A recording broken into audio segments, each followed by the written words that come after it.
Endymion, a Poetic Romance by John Keats. Inscribed to the memory of Thomas Chatterton. Preface. Knowing within myself the manner in which this poem has been produced, it is not without a feeling of regret that I make it public. What manner I mean will be quite clear to the reader, who must soon perceive great inexperience, immaturity, and every error denoting a feverish attempt, rather than a deed accomplished. The first two books, and indeed the last, I feel sensible are not of such completion as to warrant their passing the press, nor should they, if I thought a year's castigation would do them any good. It will not. The foundations are too sandy. It is just that this youngster should die away, a sad thought for me, if I had not some hope that while it is dwindling I may be plotting, and fitting myself for verses fit to live. This may be speaking too presumptuously, and may deserve a punishment, but no feeling man will be forward to inflict it. He will leave me alone, with the conviction that there is not a fiercer hell than the failure in a great object. This is not written with the least atom of purpose to forestall criticisms, of course, but from the desire I have to conciliate men who are competent to look, and who do look with a zealous eye, to the honour of English literature. The imagination of a boy is healthy, and the mature imagination of a man is healthy. But there is a space of life between, in which the soul is in a ferment, the character undecided, the way of life uncertain, the ambition thick-sighted. Thence proceeds mawkishness, and all the thousand bitters which those men I speak of must necessarily taste in going over the following pages. I hope I have not in too late a day touched the beautiful mythology of Greece, and dulled its brightness, for I wish to try once more before I bid it farewell. Teignmouth, April 10th, 1818. Endymion, Book 1. A thing of beauty is a joy forever. Its loveliness increases. It will never pass into nothingness, but still will keep a bower quiet for us, and a sleep full of sweet dreams, and health, and quiet breathing. Therefore, on every morrow are we wreathing a flowery band to bind us to the earth, spite of despondence, of the inhuman dearth of noble natures, of the gloomy days, of all the unhealthy and darkened ways made for our searching. Yes, in spite of all, some shape of beauty moves away the pall from our dark spirits. Such the sun, the moon, trees old and young, sprouting a shady boon for simple sheep, and such are daffodils with the green world they live in, and clear rills that for themselves a cooling covert make against the hot season, the mid-forest brake, rich with a sprinkling of fair musk-rose blooms. And such too is the grandeur of the dooms we have imagined for the mighty dead, all lovely tales that we have heard or read, an endless fountain of immortal drink, pouring unto us from the heavens' brink. Nor do we merely feel these essences for one short hour. No, even as the trees that whisper round a temple become soon dear as the temple's self, so does the moon, the passion poesy, glories infinite, haunt us till they become a cheering light unto our souls, and bound to us so fast that, whether there be shine or gloom o'ercast, they always must be with us, or we die. Therefore, 'tis with full happiness that I will trace the story of Endymion. The very music of the name has gone into my being, and each pleasant scene is growing fresh before me as the green of our own valleys. So I will begin now, while I cannot hear the city's din, now while the early budders are just new, and run in mazes of the youngest hue about old forests, while the willow trails its delicate amber, and the dairy pails bring home increase of milk. And as the year grows lush in juicy stalks, I'll smoothly steer my little boat, for many quiet hours, with streams that deepen freshly into bowers. Many and many a verse I hope to write, before the daisies, vermeil-rimmed and white, hide in deep herbage. And ere yet the bees hum about globes of clover and sweet peas, I must be near the middle of my story. Oh, may no wintry season, bare and hoary, see it half finished, but let autumn bold, with universal tinge of sober gold, be all about me when I make an end. And now at once, adventuresome, I send my herald thought into a wilderness. There let its trumpet blow, and quickly dress my uncertain path with green, that I may speed easily onward, through flowers and weed. Upon the sides of Latmus was outspread a mighty forest, for the moist earth fed so plenteously all weed-hidden roots into o'erhanging boughs and precious fruits, and it had gloomy shades sequestered deep, where no man went, and if from shepherd's keep a lamb strayed far adown those inmost glens, never again saw he the happy pens whither his brethren, bleating with content, over the hills at every nightfall went. Among the shepherds 'twas believed ever that not one fleecy lamb which thus did sever from the white flock, but passed unworried by angry wolf, or parred with prying head, until it came to some unfooted plains where fed the herds of Pan. Ay, great his gains who thus one lamb did lose. Paths there were many, winding through palmy fern and rushes fenny, and ivy banks, all leading pleasantly to a wide lawn, whence one could only see stems thronging all around, between the swell of turf and slanting branches. Who could tell the freshness of the space of heaven above, edged round with dark tree-tops, through which a dove would often beat its wings, and often, too, a little cloud would move across the blue. Full in the middle of this pleasantness there stood a marble altar, with a tress of flowers budded newly, and the dew had taken fairy fantasies to strew daisies upon the sacred sward last eve, and so the dawned light in pomp receive. For 'twas the morn. Apollo's upward fire made every eastern cloud a silvery pyre of brightness so unsullied that therein a melancholy spirit well might win oblivion, and melt out his essence fine into the winds. Rain-scented eglantine gave temperate sweets to that well-wooing sun. The lark was lost in him. Cold springs had run to warm their chilliest bubbles in the grass. Man's voice was on the mountains, and the mass of nature's lives and wonders pulsed tenfold to feel this sunrise and its glories old. Now, while the silent workings of the dawn were busiest, into that self-same lawn, all suddenly, with joyful cries, there sped a troop of little children garlanded, who, gathering round the altar, seemed to pry earnestly round as wishing to espy some folk of holiday. Nor had they waited for many moments, ere their ears were sated with a faint breath of music, which even then filled out its voice, and died away again. Within a little space again it gave its airy swellings with a gentle wave, to light-hung leaves in smoothest echoes breaking through copse-clad valleys, ere their death overtaking the surgy murmurs of the lonely sea. And now, as deep into the wood as we might mark a lynx's eye, there glimmered light, fair faces, and a rush of garments white, plainer and plainer showing, till at last into the widest alley they all passed, making directly for the woodland altar. O kindly muse, let not my weak tongue falter in telling of this goodly company, of their old piety, and of their glee, but let a portion of ethereal dew fall on my head, and presently unmew my soul, that I may dare, in wayfaring, to stammer where old Chaucer used to sing.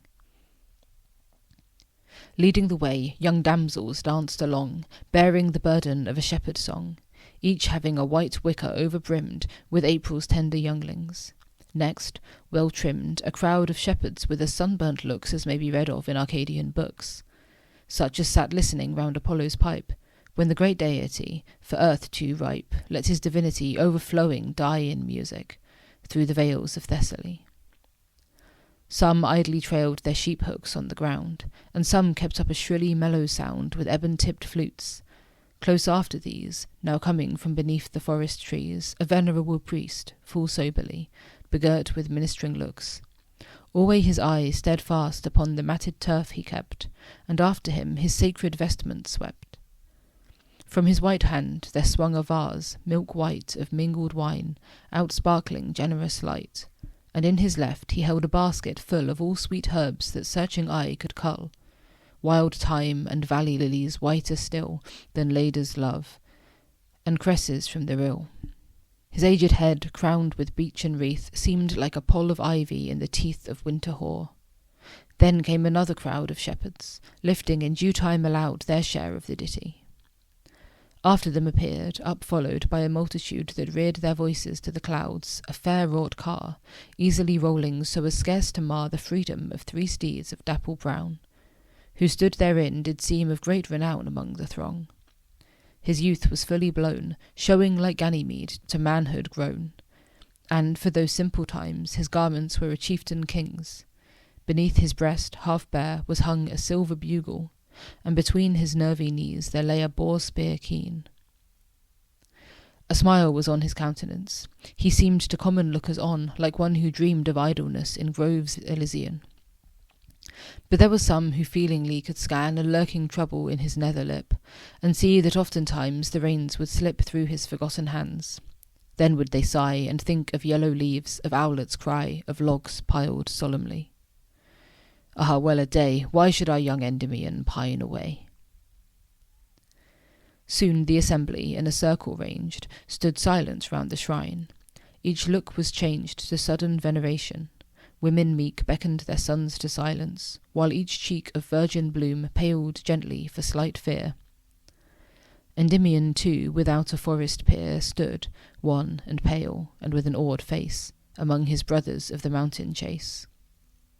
In midst of all, the venerable priest eyed them with joy from greatest to the least, and after lifting up his aged hands, thus spake he, Men of Latmos, shepherd bands, whose care it is to guard 1,000 flocks, whether descended from beneath the rocks that overtop your mountains, whether come from valleys where the pipe is never dumb, or from your swelling downs, where sweet air stirs blue harebells lightly, and where prickly firs buds lavish gold, or ye whose precious charge nibble their fill at ocean's very marge, whose mellow reeds are touched with sounds forlorn by the dim echoes of old Triton's horn, mothers and wives, who day by day prepare the scrip with needments for the mountain air, and all ye gentle girls who foster up udderless lambs, and in a little cup will put choice honey for a favoured youth.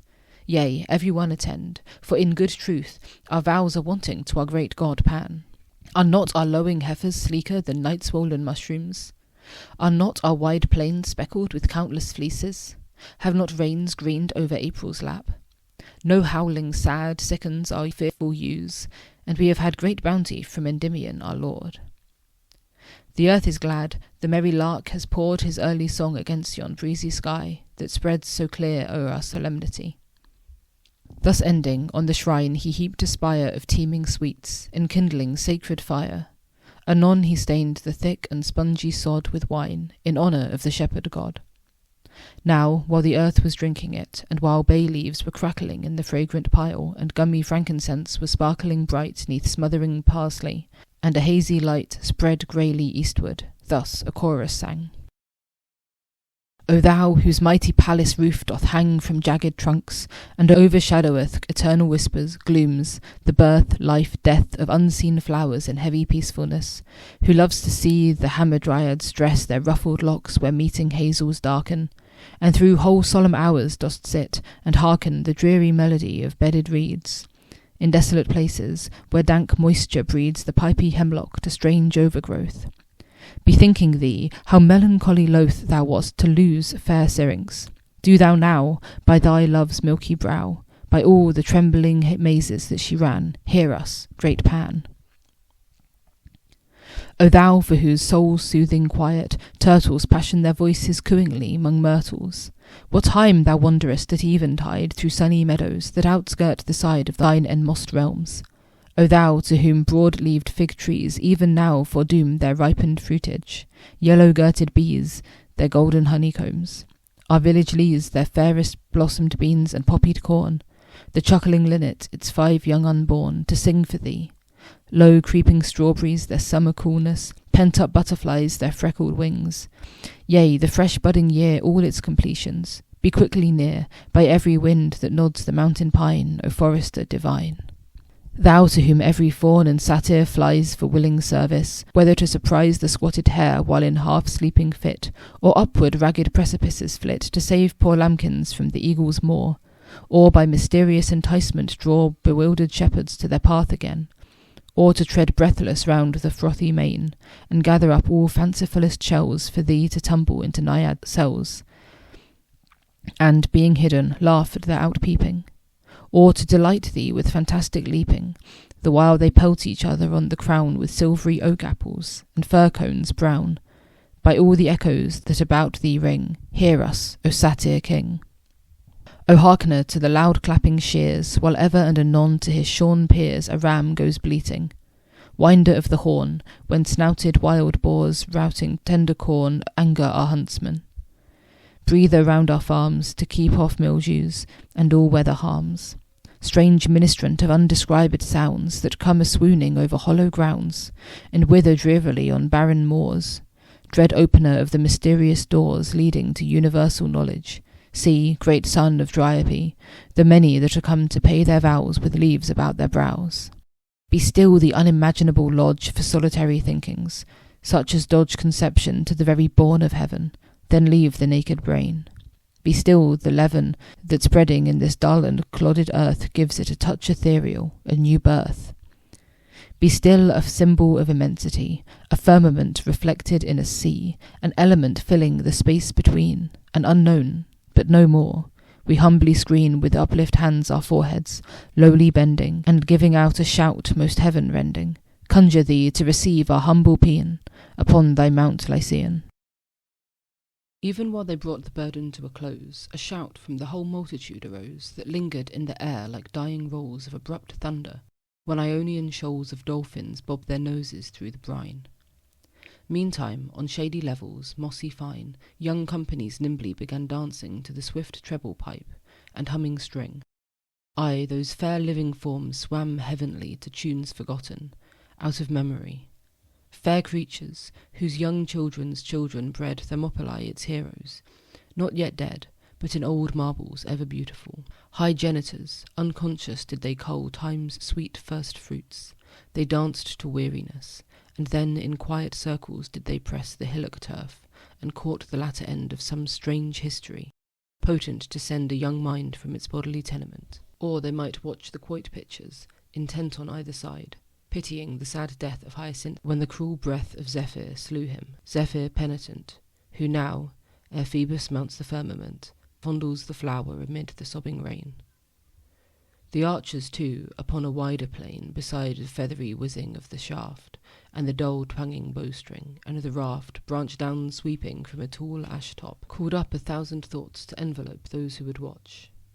Perhaps the trembling knee and frantic gape of lovely Niobe, poor lonely Niobe, when her lovely young were dead and gone, and her caressing tongue lay a lost thing upon her paly lip, and very, very deadliness did nip her motherly cheeks. Aroused from this sad mood by one who at a distance loud hallooed, uplifting his strong bow into the air, many might after brighter visions stare, after the Argonauts, in blind amaze, tossing about on Neptune's restless ways, until, from the horizon's vaulted side, there shot a golden splendour far and wide, spangling those million poutings of the brine with quivering awe. 'Twas even an awful shine from the exaltation of Apollo's bow, a heavenly beacon in their dreary woe. Who thus were ripe for high contemplating, might turn their steps towards the sober ring, where sat Endymion and the aged priest 'mong shepherds gone in eld, whose looks increased the silvery setting of their mortal star. There they discoursed upon the fragile bar that keeps us from our homes ethereal, and what our duties there. To nightly call Vesper, the beauty crest of summer weather, to summon all the downiest clouds together for the sun's purple couch, to emulate in ministering the potent rule of fate with speed of fire-tailed exhalations, to tint her pallid cheek with bloom, who cons sweet poesy by moonlight. Besides these, a world of other unguessed offices. Anon they wandered by divine converse into Elysium, vying to rehearse each one his own anticipated bliss. One felt heart-certain that he could not miss his quick-gone love among fair-blossomed boughs, where every zephyr sigh pouts and endows her lips with music for the welcoming. Another wished, mid that eternal spring, to meet his rosy child with feathery sails, sweeping, eye earnestly, through almond vales, who, suddenly, should stoop through the smooth wind, and with the balmiest leaves his temples bind, and, ever after, through those regions be his messenger, his little Mercury. Some were athirst in soul to see again their fellow huntsmen o'er the wide champaign in times long past, to sit with them and talk of all the chances in their earthly walk, comparing joyfully their plenteous stores of happiness, to when upon the moors, benighted, close they huddled from the cold, and shared their famished scrips. Thus all out told their fond imaginations, saving him whose eyelids curtained up their jewels dim, Endymion. Yet hourly had he striven to hide the cankering venom that had riven his fainting recollections. Now indeed his senses had swooned off. He did not heed the sudden silence, or the whispers low, or the old eyes dissolving at his woe, or anxious calls, or close of trembling palms, or maiden's sigh that grief itself embalms. But in the self-same fixed trance he kept, like one who on the earth had never slept. Ay, even as dead still as a marble man, frozen in that old tale Arabian. Who whispers him so pantingly and close? Piana, his sweet sister, of all those his friends, the dearest. Hushing signs she made, and breathed a sister's sorrow to persuade a yielding up, a cradling on her care. Her eloquence did breathe away the curse. She led him, like some midnight spirit nurse of happy changes in emphatic dreams, along a path between two little streams, guarding his forehead with her round elbow from low-grown branches, and his footsteps slow from stumbling over stumps and hillocks small, until they came to where these streamlets fall, with mingled bubblings and a gentle rush, into a river, clear, brimful, and flush with crystal mocking of the trees and sky. A little shallop, floating there hard by, pointed its beak over the fringed bank, and soon it lightly dipped, and rose, and sank, and dipped again, with the young couple's weight, Piana guiding, through the water straight, towards a bowery island opposite, which, gaining presently, she steered light into a shady, fresh, and ripply cove, where nested was an arbour, overwove by many a summer's silent fingering, to whose cool bosom she was used to bring her playmates, with their needle broidery, and minstrel memories of times gone by. So she was gently glad to see him laid under her favourite bower's quiet shade, on her own couch, new made of flower leaves, dried carefully on the cooler side of sheaves, when last the sun his autumn tresses shook, and the tanned harvesters rich armfuls took. Soon was he quieted to slumberous rest, but, ere it crept upon him, he had pressed Piana's busy hand against his lips, and, still a-sleeping, held her finger-tips in tender pressure. And as a willow keeps a patient watch over the stream that creeps windingly by it, so the quiet maid held her in peace, so that a whispering blade of grass, a wailful gnat, a bee bustling down in the bluebells, or a wren light rustling among sere leaves and twigs might all be heard. O magic sleep, O comfortable bird that broodest over the troubled sea of the mind till it is hushed and smooth! O unconfined restraint, imprisoned liberty, great key to golden palaces, strange minstrelsy, fountains grotesque, new trees, bespangled caves, echoing grottos full of tumbling waves and moonlight, aye, to all the mazy world of silvery enchantment, who, upfurled beneath thy drowsing wing a triple hour, but renovates and lives. Thus, in the bower, Endymion was calmed to life again. Opening his eyelids with a healthier brain, he said, I feel this, thine endearing love, all through my bosom. Thou art as a dove trembling its closed eyes and sleeked wings about me, and the pearliest dew not brings such morning incense from the fields of May, as do those brighter drops that twinkling stray from those kind eyes, the very home and haunt of sisterly affection. Can I want aught else, aught nearer heaven than such tears? Yet dry them up, in bidding hence all fears that any longer I will pass my days alone and sad. No, I will once more raise my voice upon the mountain heights, once more make my horn parley from their foreheads hoar. Again my trooping hounds their tongues shall loll against the breathed boar. Again I'll pole the fair-grown yew tree for a chosen bow. And when the pleasant sun is getting low, again I'll linger in a sloping mead to hear the speckled thrushes and see feed our idle sheep. So be thou cheered, sweet, and if thy lute is here, softly entreat my soul to keep in its resolved course. Hereat Piana, in their silver source, shut her pure sorrow drops with glad exclaim, and took a lute, from which there pulsing came a lively prelude, fashioning the way in which her voice should wander. 'Twas a lay more subtle cadenced, more forest wild, than Dryope's lone lulling of her child, and nothing since has floated in the air so mournful strange. Surely some influence rare went, spiritual, through the damsel's hand, for still, with Delphic emphasis, she spanned the quick invisible strings, even though she saw Endymion's spirit melt away and thaw before the deep intoxication.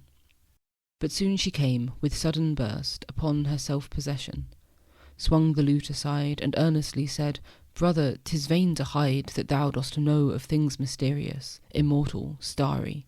Such alone could thus weigh down thy nature. Hast thou sinned in aught offensive to the heavenly powers? Caught a Paphian dove upon a message sent, thy deathful bow against some deer herd bent, sacred to Dian?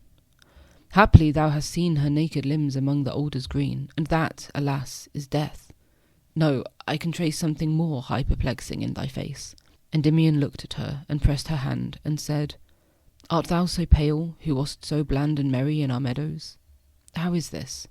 Tell me thine ailment, tell me all amiss. Ah, thou hast been unhappy at the change wrought suddenly in me. What indeed more strange, or more complete to overwhelm surmise? Ambition is no sluggard. 'Tis no prize that toiling years should put within my grasp that I have sighed for. With so deadly gasp no man e'er panted for a mortal love. So all have set my heavier grief above these things which happen. Rightly have they done. I, who still saw the horizontal sun heave his broad shoulder o'er the edge of the world, outfacing Lucifer, and then had hurled my spear aloft as signal for the chase. I, who, for very sport of heart, would race with my own steed from Araby, pluck down a vulture from his towery perching, frown a lion into growling, loath retire, to lose at once all my toil-breeding fire, and sink thus low. But I will ease my breast of secret grief, here in this bowery nest. This river does not see the naked sky till it begins to progress silverly around the western border of the wood, whence, from a certain spot, its winding flood seems at the distance like a crescent moon. And in that nook, the very pride of June, had I been used to pass my weary eves, the rather for the sun unwilling leaves so dear a picture of his sovereign power, and I could witness his most kingly hour when he doth lighten up the golden reins, and paces leisurely down amber plains his snorting four. Now, when his chariot last its beams against the zodiac lion cast, there blossomed suddenly a magic bed of sacred dittamy and poppies red, at which I wondered greatly, knowing well that but one night had wrought this flowery spell, and, sitting down close by, began to muse what it might mean. Perhaps, thought I, Morpheus, in passing here, his owlet pinions shook. Or, it may be, a matron night uptook her ebon urn, young Mercury by stealth had dipped his rod in it. Such garland wealth came not by common growth. Thus on I thought, until my head was dizzy and distraught. Moreover, through the dancing poppies stole a breeze, most softly lulling to my soul, and shaping visions all about my sight of colours, wings, and bursts of spangly light, that which became more strange and dim, and then were gulfed in a tumultuous swim. And then I fell asleep. Ah, can I tell the enchantment that afterwards befell? Yet it was but a dream. Yet such a dream that never tongue, although it overteem with mellow utterance, like a cavern spring, could figure out and to conception bring all I beheld and felt.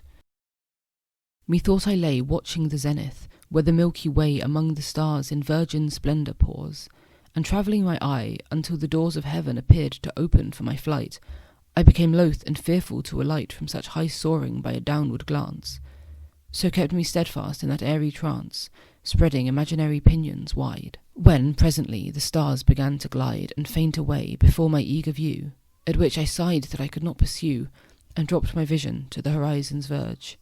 And lo, from opening clouds I saw emerge the loveliest moon that ever silvered o'er a shell for Neptune's goblet. She did soar so passionately bright, my dazzled soul commingling with her argent spheres did roll through clear and cloudy, even when she went at last into a dark and vapoury tent, whereat, methought, the lidless-eyed train of planets all were in the blue again. To commune with these orbs, once more I raised my sight right upward, but it was quite dazed by a bright something sailing down apace, making me quickly veil my eyes and face. Again I looked, and, O ye deities who from Olympus watch our destinies, whence that completed form of all completeness? Whence came that high perfection of all sweetness? Speak, stubborn earth, and tell me where, oh, where hast thou a symbol of her golden hair? Not oat sheaves drooping in the western sun, not thy soft hand, fair sister, let me shun such follying before thee. Yet she had, indeed, locks bright enough to make me mad, and they were simply gaudioned up and braided, leaving, in naked comeliness, unshaded, her pearl-round ears, white neck, and orbed brow, the which were blended in, I know not how, with such a paradise of lips and eyes, blush-tinted cheeks, half-smiles, and faintest sighs, that, when I think thereon, my spirit clings and plays about its fancy, till the stings of human neighbourhood envenom all. Unto what awful power shall I call? To what high fane? Ah, see her hovering feet, more bluely veined, more soft, more whitely sweet than those of sea-born Venus, when she rose from out her cradle shell. The wind outblows her scarf into a fluttering pavilion. 'Tis blue, and overspangled with a million of little eyes, as though thou wert to shed over the darkest, lushest bluebell bed handfuls of daisies. Endymion, how strange! Dream within dream? She took an airy range, and then towards me, like a very maid, came blushing, waning, willing, and afraid, and pressed me by the hand. Ah, 'twas too much. Methought I fainted at the charmed touch, yet held my recollection, even as one who dives 3 fathoms where the waters run gurgling in beds of coral. For anon I felt up-mounted in that region where falling stars dart their artillery forth, and eagles struggle with the buffeting north that balances the heavy meteor stone.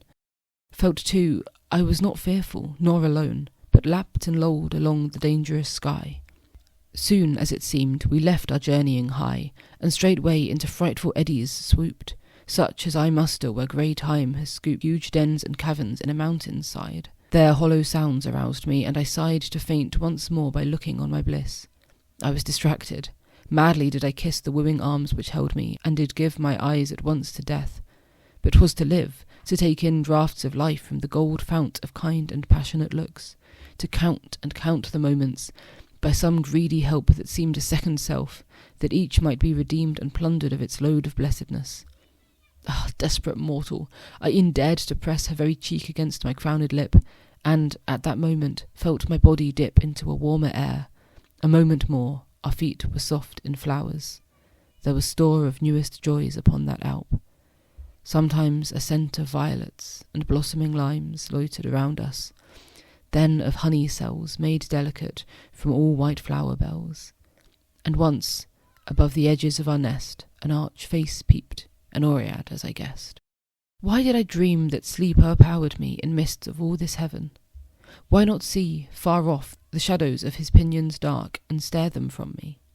But no, like a spark that needs must die, although its little beam reflects upon a diamond, my sweet dream fell into nothing, into stupid sleep. And so it was, until a gentle creep, a careful moving caught my waking ears, and up I started. Ah, my sighs, my tears, my clenched hands! For lo, the poppies hung dew-dabbled on their stalks, the ousels sung a heavy ditty, and the sullen day had chidden herald Hesperus away with leaden looks. The solitary breeze blustered and slept, and its wild self did tease with wayward melancholy. And I thought, mark me, Pianer, that sometimes it brought faint fare-thee-wells and sigh-shrilled adieus. Away I wandered, all the pleasant hues of heaven and earth had faded. Deepest shades were deepest dungeons, heaths and sunny glades were full of pestilent light. Our taintless rills seemed sooty, and o'erspread with upturned gills of dying fish. The vermeil rose had blown in frightful scarlet, and its thorns outgrown like spiked aloe. If an innocent bird before my heedless footsteps stirred, and stirred in little journeys, I beheld in it a disguised demon, missioned to knit my soul with under darkness, to entice my stumblings down some monstrous precipice. Therefore I eager followed, and did curse the disappointment. Time, that aged nurse, rocked me to patience. Now, thank gentle heaven, these things with all their comfortings are given to my down-sunken hours, and with thee, sweet sister, help to stem the ebbing sea of weary life. Thus ended he, and both sat silent, for the maid was very loath to answer, feeling well that breathed words would all be lost, unheard, and vain as swords against the enchased crocodile, or leaps of grasshoppers against the sun. She weeps and wonders, struggles to devise some blame, to put on such a look as would say, shame on this poor weakness. But, for all her strife, she could as soon have crushed away the life from a sick dove. At length, to break the pause, she said with trembling chance, "Is this the cause? This all? Yet it is strange and sad, alas, that one who through this middle earth should pass most like a sojourning demigod, and leave his name upon the harp-string, should achieve no higher bard than simple maidenhood, singing alone and fearfully.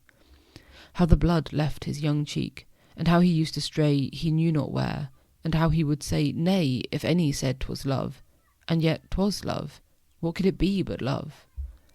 how a ring-dove let fall a sprig of yew tree in his path, and how he died, and then that love doth scathe the gentle heart as northern blasts do roses. And then the ballad of his sad life closes with sides, and an alas, Endymion be rather in the trumpet's mouth, anon among the winds at large, that all may hearken. Although, before the crystal heavens darken, I watch and dote upon the silver lakes pictured in western cloudiness, that takes the semblance of gold rocks and bright gold sands, islands and creeks, and amber-fretted strands with horses prancing o'er them, palaces and towers of amethyst. Would I so tease my pleasant days because I could not mount into those regions? The Morphean fount of that fine element that visions, dreams, and fitful whims of sleep are made of, streams into its airy channels with so subtle, so thin a breathing, not the spider's shuttle, circled 1,000,000 times within the space of a swallow's nest door, could delay a trace, a tinting of its quality. How light must dreams themselves be, seeing how they're more slight than the mere nothing that engenders them. Then wherefore sully the entrusted gem of high and noble life with thoughts so sick? Why pierce high-fronted honour to the quick for nothing but a dream? Hereat the youth looked up. A conflicting of shame and ruth was in his plaited brow. Yet his eyelids widened a little, as when Zephyr bids a little breeze to creep between the fans of careless butterflies. Amid his pains he seemed to taste a drop of manna dew, full palatable, and a colour grew upon his cheek, while thus he lifeful spake. Paeana, ever have I longed to slake my thirst for the world's praises. Nothing base, no merely slumberous phantasm, could unlace the stubborn canvas for my voyage prepared, though now 'tis tattered, leaving my bark barred and sullenly drifting. Yet my higher hope is of too wide, too rainbow large a scope to fret at myriads of earthly wrecks. Wherein lies happiness? In that which becks our ready minds to fellowship divine, a fellowship with essence, till we shine, full alchemized and free of space. Behold the clear religion of heaven. Fold a rose-leaf round thy fingers' taperness, and soothe thy lips. Hissed when the airy stress of music's kiss impregnates the free winds, and with a sympathetic touch unbinds Aeolian magic from their lucid wombs. Then old songs waken from enclouded tombs, old ditties sigh above their father's grave, ghosts of melodious prophesyings rave around every spot where trod Apollo's foot. Bronze clarions awake, and faintly bruit, where long ago a giant battle was, and from the turf a lullaby doth pass in every place where infant Orpheus slept. Feel we these things? That moment have we stepped into a sort of oneness, and our state is like a floating spirit's. But there are richer entanglements, enthrallments far more self-destroying, leading, by degrees, to the chief intensity. The crown of these is made of love and friendship, and sits high upon the forehead of humanity. All its more ponderous and bulky worth is friendship, whence there ever issues forth a steady splendour, but at the tip-top there hangs by unseen film an orbed drop of light, and that is love. Its influence, thrown in our eyes, genders a novel sense, at which we start and fret, till in the end, melting into its radiance, we blend, mingle, and so become a part of it, nor with aught else can our souls interknit so wingedly. When we combine therewith, life's self is nourished by its proper pith, and we are nurtured like a pelican brood. Aye, so delicious is the unsating food, that men, who might have towered in the van of all the congregated world, to fan and winnow from the coming step of time all chaff of custom, wipe away all slime left by men-slugs and human serpentry, have been content to let occasion die, whilst they did sleep in love's Elysium. And, truly, I would rather be struck dumb than speak against this ardent listlessness, for I have ever thought that it might bless the world with benefits unknowingly, as does the nightingale, perched high and cloistered among cool and bunched leaves. She sings but to her love, nor e'er conceives how tiptoe night holds back her dark grey hood. Just so may love, although 'tis understood the mere commingling of passionate breath, produce more than our searching witnesseth. What I know not, but who of men can tell that flowers would bloom, or that green fruit would swell to melting pulp, that fish would have bright mail, the earth is dower of river, wood, and vale, the meadows runnels, runnels pebblestones, the seed its harvest, or the lute its tones, tones ravishment, or ravishment its sweet, if human souls did never kiss and greet. Now, if this earthly love has power to make men's being mortal, immortal, to shake ambition from their memories, and brim their measure of content, what merest whim seems all this poor endeavour after fame, to one who keeps within his steadfast aim a love immortal, and immortal too. Look not so wildered, for these things are true, and never can be born of atomies that buzz about our slumbers like brain flies, leaving us fancy sick. No, no, I'm sure, my restless spirit never could endure to brood so long upon one luxury, unless it did, though fearfully, aspire hope beyond the shadow of a dream. My sayings will the less obscured seem when I have told thee how my waking sight has made me scruple whether that same night was passed in dreaming. Hearken, sweet Paeana, beyond the matron temple of Latona, which we should see but for these darkening boughs, lies a deep hollow, from whose ragged brows brushes and trees do lean all round athwart, and meet so nearly that with wings outwrought and spreaded tail a vulture could not glide past them, but he must brush on every side. Some mouldered steps lead into this cool cell, far as the slabbed margin of a well, whose patient level peeps its crystal eye right upward, through the bushes, to the sky. Oft have I brought thee flowers on their stalks set like vestal primroses, but dark velvet edges them round, and they have golden pits. 'Twas there I got them, from the gaps and slits in a mossy stone, sometimes was my seat, when all above was faint with midday heat. And there in strife, no burning thoughts to heed, I'd bubble up the water through a reed, so reaching back to boyhood, make me ships of molted feathers, touchwood, older chips with leaves stuck in them, and the Neptune be of their petty ocean. Oftener, heavily, when love-lorn hours had left me less a child, I sat contemplating the figures wild of o'erhead clouds melting the mirror through.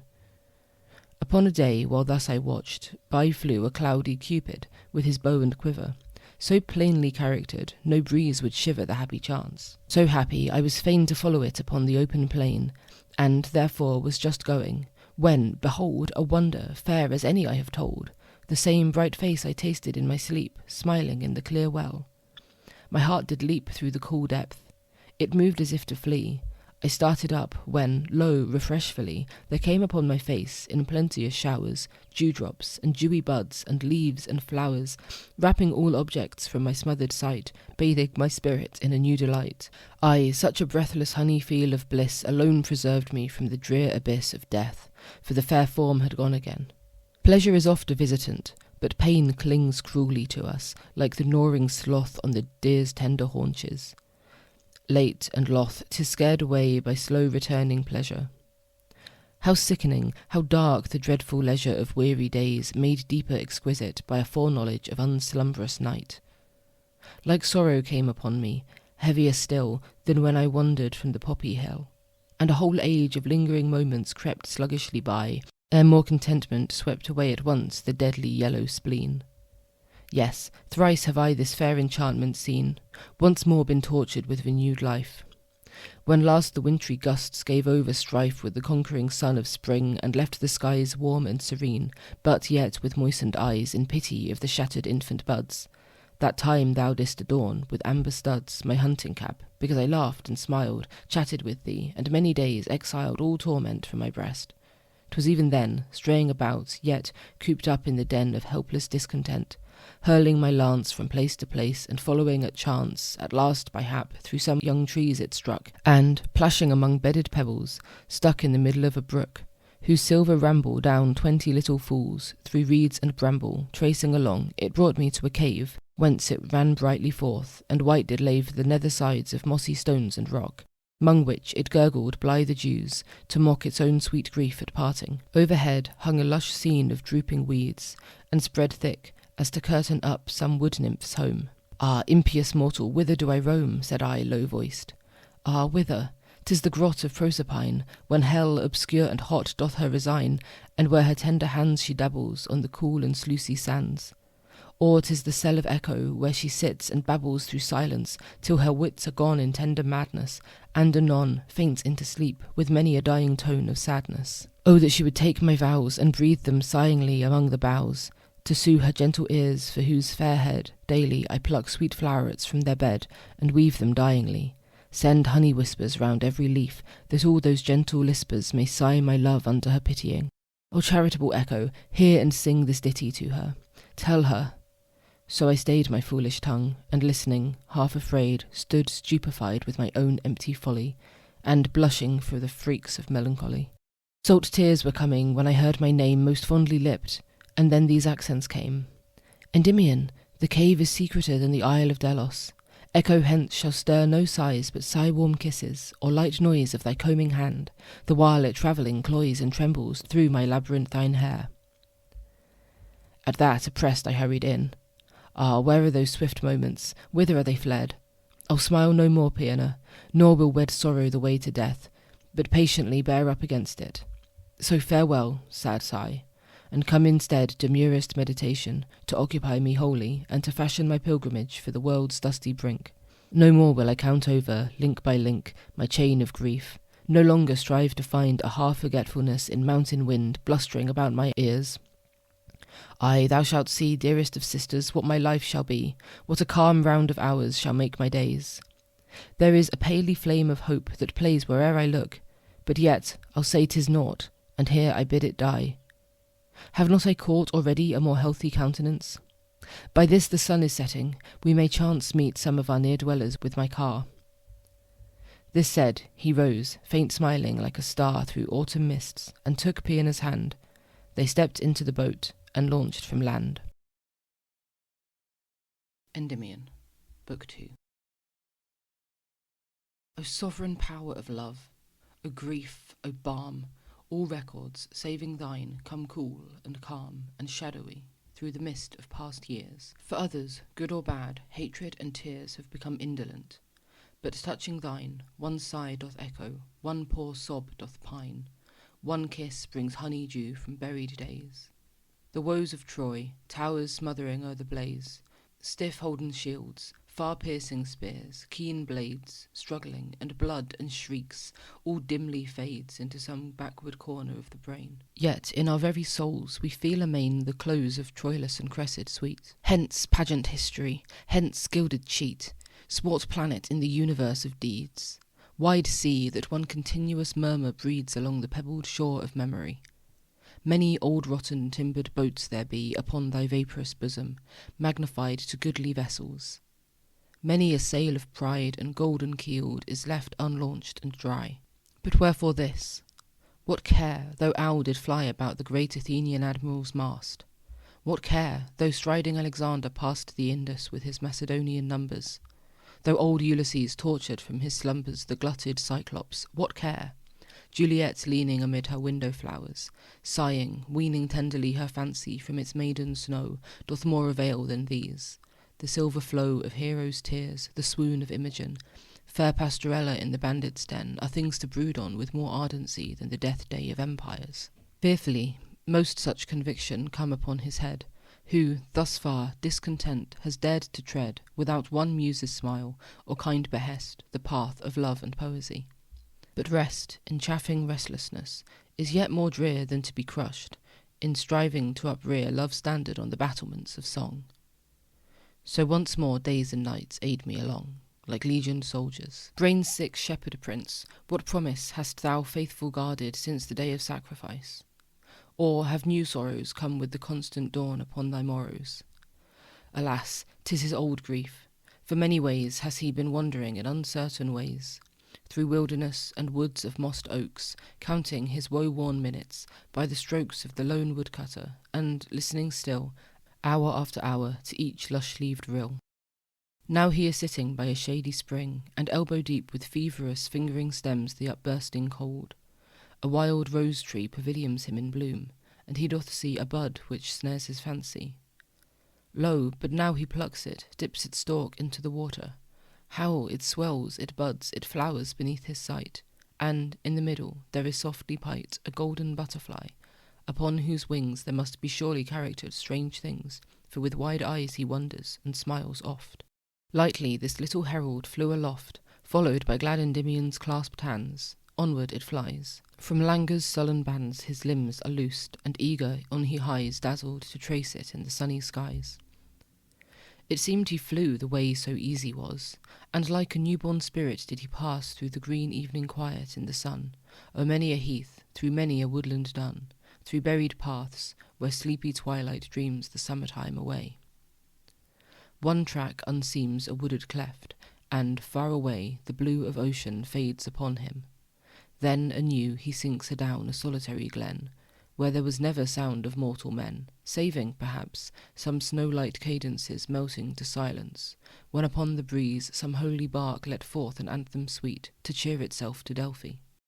Still his feet went swift beneath the merry-winged guide, until it reached a splashing fountain's side that, near a cavern's mountain, forever poured unto the temperate air.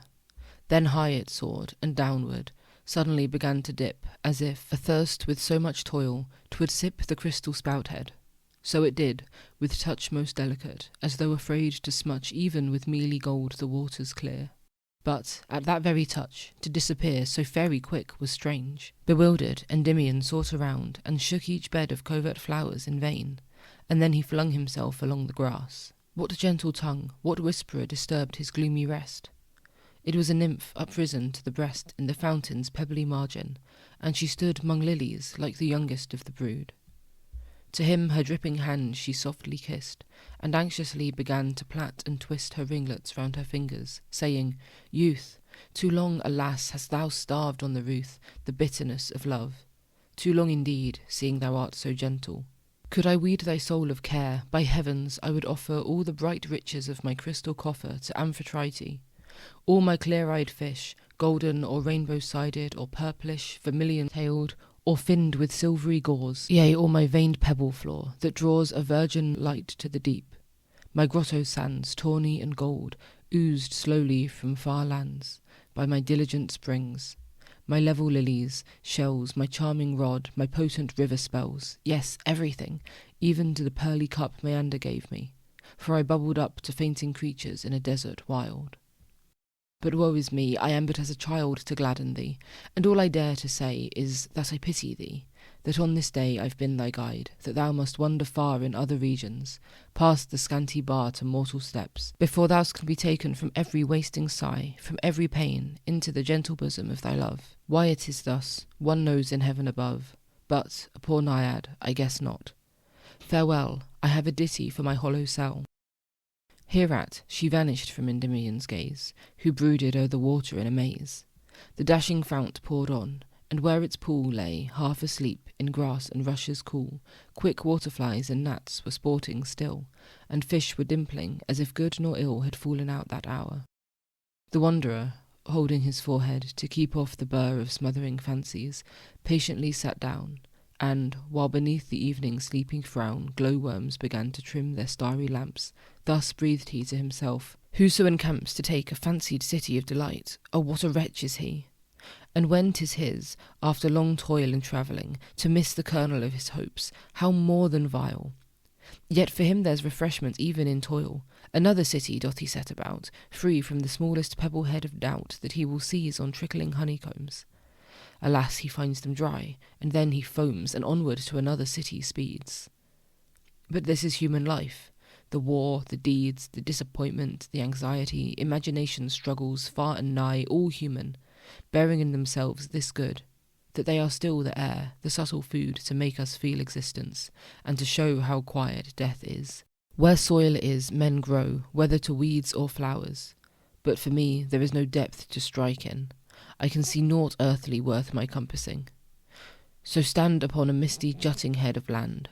Alone? No, no, and by the Orphean lute, when mad Eurydice is listening to it, I'd rather stand upon this misty peak, with not a thing to sigh for or to seek but the soft shadow of my thrice-seen love, than be, I care not what.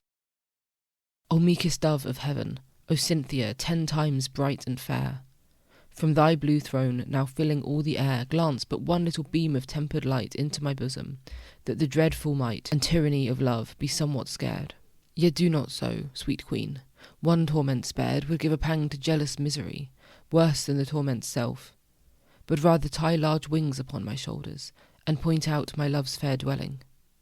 Though the playful rout of Cupid shun thee, too divine art thou, too keen in beauty, for thy silver prow not to have dipped in love's most gentle stream. O be propitious, nor severely deem my madness impious, for, by all the stars that tend thy bidding, I do think the bars that kept my spirit in are burst, that I am sailing with thee through the dizzy sky. How beautiful thou art! The world, how deep! How tremulous dazzlingly the wheels sweep around their axle! Then these gleaming reins, how lithe! When this thy chariot attains its airy goal, haply some bower veils those twilight eyes. Those eyes, my spirit fails, dear goddess, help, or the wide gaping air will gulf me, help. At this, with maddened stare and lifted hands and trembling lips he stood, like old Deucalion mountained o'er the flood, or blind Orion hungry for the morn. And, but from the deep cavern there was born a voice, he had been froze to senseless stone. Nor sigh of his, nor plaint, nor passioned moan had more been heard. Thus swelled it forth, "Descend, young mountaineer, descend where alleys bend into the sparry hollows of the world. Oft hast thou seen bolts of the thunder hurled as from thy threshold. Day by day hast been a little lower than the chilly sheen of icy pinnacles, and dipped thine arms into the deadening ether that still charms their marble being. Now, as deep profound as those are high, descend. He ne'er is crowned with immortality who fears to follow where airy voices lead. So through the hollow, the silent mysteries of earth, descend." He heard but the last words, nor could contend one moment in reflection, for he fled into the fearful deep to hide his head from the clear moon, the trees, and coming madness. 'Twas far too strange and wonderful for sadness, sharpening by degrees his appetite to dive into the deepest. Dark nor light the region, nor bright, nor sombre wholly, but mingled up, a gleaming melancholy, a dusky empire in its diadems, one faint eternal eventide of gems. Aye, millions sparkled on a vein of gold, along whose track the prince's quick footsteps told, with all its lines abrupt and angular. Outshooting sometimes, like a meteor star through a vast anther, then the metal woof, like Vulcan's rainbow with some monstrous roof, curves hugely. Now, far in the deep abyss, it seems an angry lightning, and doth hiss fancy into belief. Anon it leads through winding passages, where sameness breeds vexing conceptions of some sudden change, whether to silver grots, or giant range of sapphire columns, or fantastic bridge athwart a flood of crystal. On a ridge now fareth he, that o'er the vast beneath towers like an ocean cliff, and whence he seeth 100 waterfalls, whose voices come but as the murmuring surge. Chilly and numb his bosom grew, when first he, far away, descried an orbed diamond, set to fray old darkness from his throne. 'Twas like the sun uprisen o' chaos, and with such a stun came the amazement, that, absorbed in it, he saw not fiercer wonders, past the wit of any spirit to tell, but one of those who, when this planet's fearing time doth close, will be its high remembrances. Who they? The mighty ones who have made eternal day for Greece and England. While astonishment with deep-drawn sighs was quieting, he went into a marble gallery, passing through a mimic temple, so complete and true in sacred custom, that he well-nigh feared to search it inwards, whence far off appeared, through a long pillared vista, a fair shrine, and, just beyond, on light tiptoe divine, a quivered Dian. Stepping awfully, the youth approached, oft turning his veiled eye down sidelong aisles, and into niches old. And when, more near against the marble cold, he had touched his forehead, he began to thread all courts and passages, where silence dead, roused by his whispering footsteps, murmured faint, and long he traversed to and fro, to acquaint himself with every mystery and awe, till, weary, he sat down before the maw of a wide outlet, fathomless and dim to wild uncertainty and shadows grim. There, when new wonders ceased to float before, and thoughts of self came on, how crude and sore the journey homeward to habitual self, a mad pursuing of the fog-born elf, whose flitting lantern, through rude nettle-briar, cheats us into a swamp, into a fire, into the bosom of a hated thing. What misery most drowningly doth sing in lone Endymion's ear, now he has caught the goal of consciousness? Ah, 'tis the thought, the deadly feel of solitude. For lo, he cannot see the heavens, nor the flow of rivers, nor hill-flowers running wild in pink and purple chequer, nor, up-piled, the cloudy rack slow journeying in the west, like herded elephants, nor felt nor pressed cool grass, nor tasted the fresh slumberous air, but far from such companionship to where an unknown time, surcharged with grief, away was now his lot. And must he patient stay, tracing fantastic figures with his spear? "No," exclaimed he, "why should I tarry here?" "No," loudly echoed times innumerable. At which he straightway started, and gan tell his paces back into the temple's chief, warming and growing strong in the belief of help from Dian, so that when again he caught her airy form, thus did he plain, moving more near the while. O hunter chaste of riversides and woods and heathy waste, where with thy silver bow and arrows keen art thou now forested? O woodland queen, what smoothest air thy smoother forehead woos? Where dost thou listen to the wide halloos of thy disparted nymphs? Through what dark tree glimmers thy crescent? Wheresoe'er it be, 'tis in the breath of heaven. Thou dost taste freedom as none can taste it, nor dost waste thy loveliness in dismal elements. But, finding in our green earth sweet contents, there livest blissfully. Ah, if to thee it feels Elysian, how rich to me, an exiled mortal, sounds its pleasant name. Within my breast there lives a choking flame. Oh, let me cool it among the zephyr boughs. A homeward fever parches up my tongue. Oh, let me slake it at the running springs. Upon my car a noisy nothing rings. Oh, let me once more hear the linnet's note. Before mine eyes thick films and shadows float. Oh, let me anoint them with the heaven's light. Dost thou now lave thy feet and ankles white? Oh, think how sweet to me the freshening sluice. Dost thou now please thy thirst with berry juice? Oh, think how this dry palate would rejoice. If in soft slumber thou dost hear my voice, oh, think how I should love a bed of flowers. Young goddess, let me see my native bowers. Deliver me from this rapacious deep. Thus ending loudly, as he would o'erleap his destiny, alert he stood. But when obstinate silence came heavily again, feeling about for its old couch of space and airy cradle, lowly bowed his face, desponding, o'er the marble floor's cold thrill.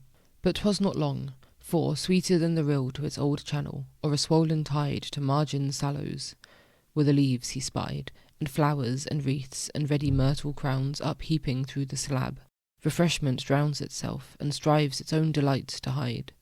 Nor in one spot alone, the floral pride in long whispering birth enchanted grew before his footsteps, as, when heaved anew, old ocean rolls a lengthened wave to the shore, down whose green back the short-lived foam, all hoar, bursts gradual with a wayward indolence. Increasing still in heart and pleasant sense, upon his fairy journey on he hastes, so anxious for the end he scarcely wastes one moment with his hand among the sweets. Onward he goes, he stops, his bosom beats as plainly in his ear as the faint charm of which the throbs were born.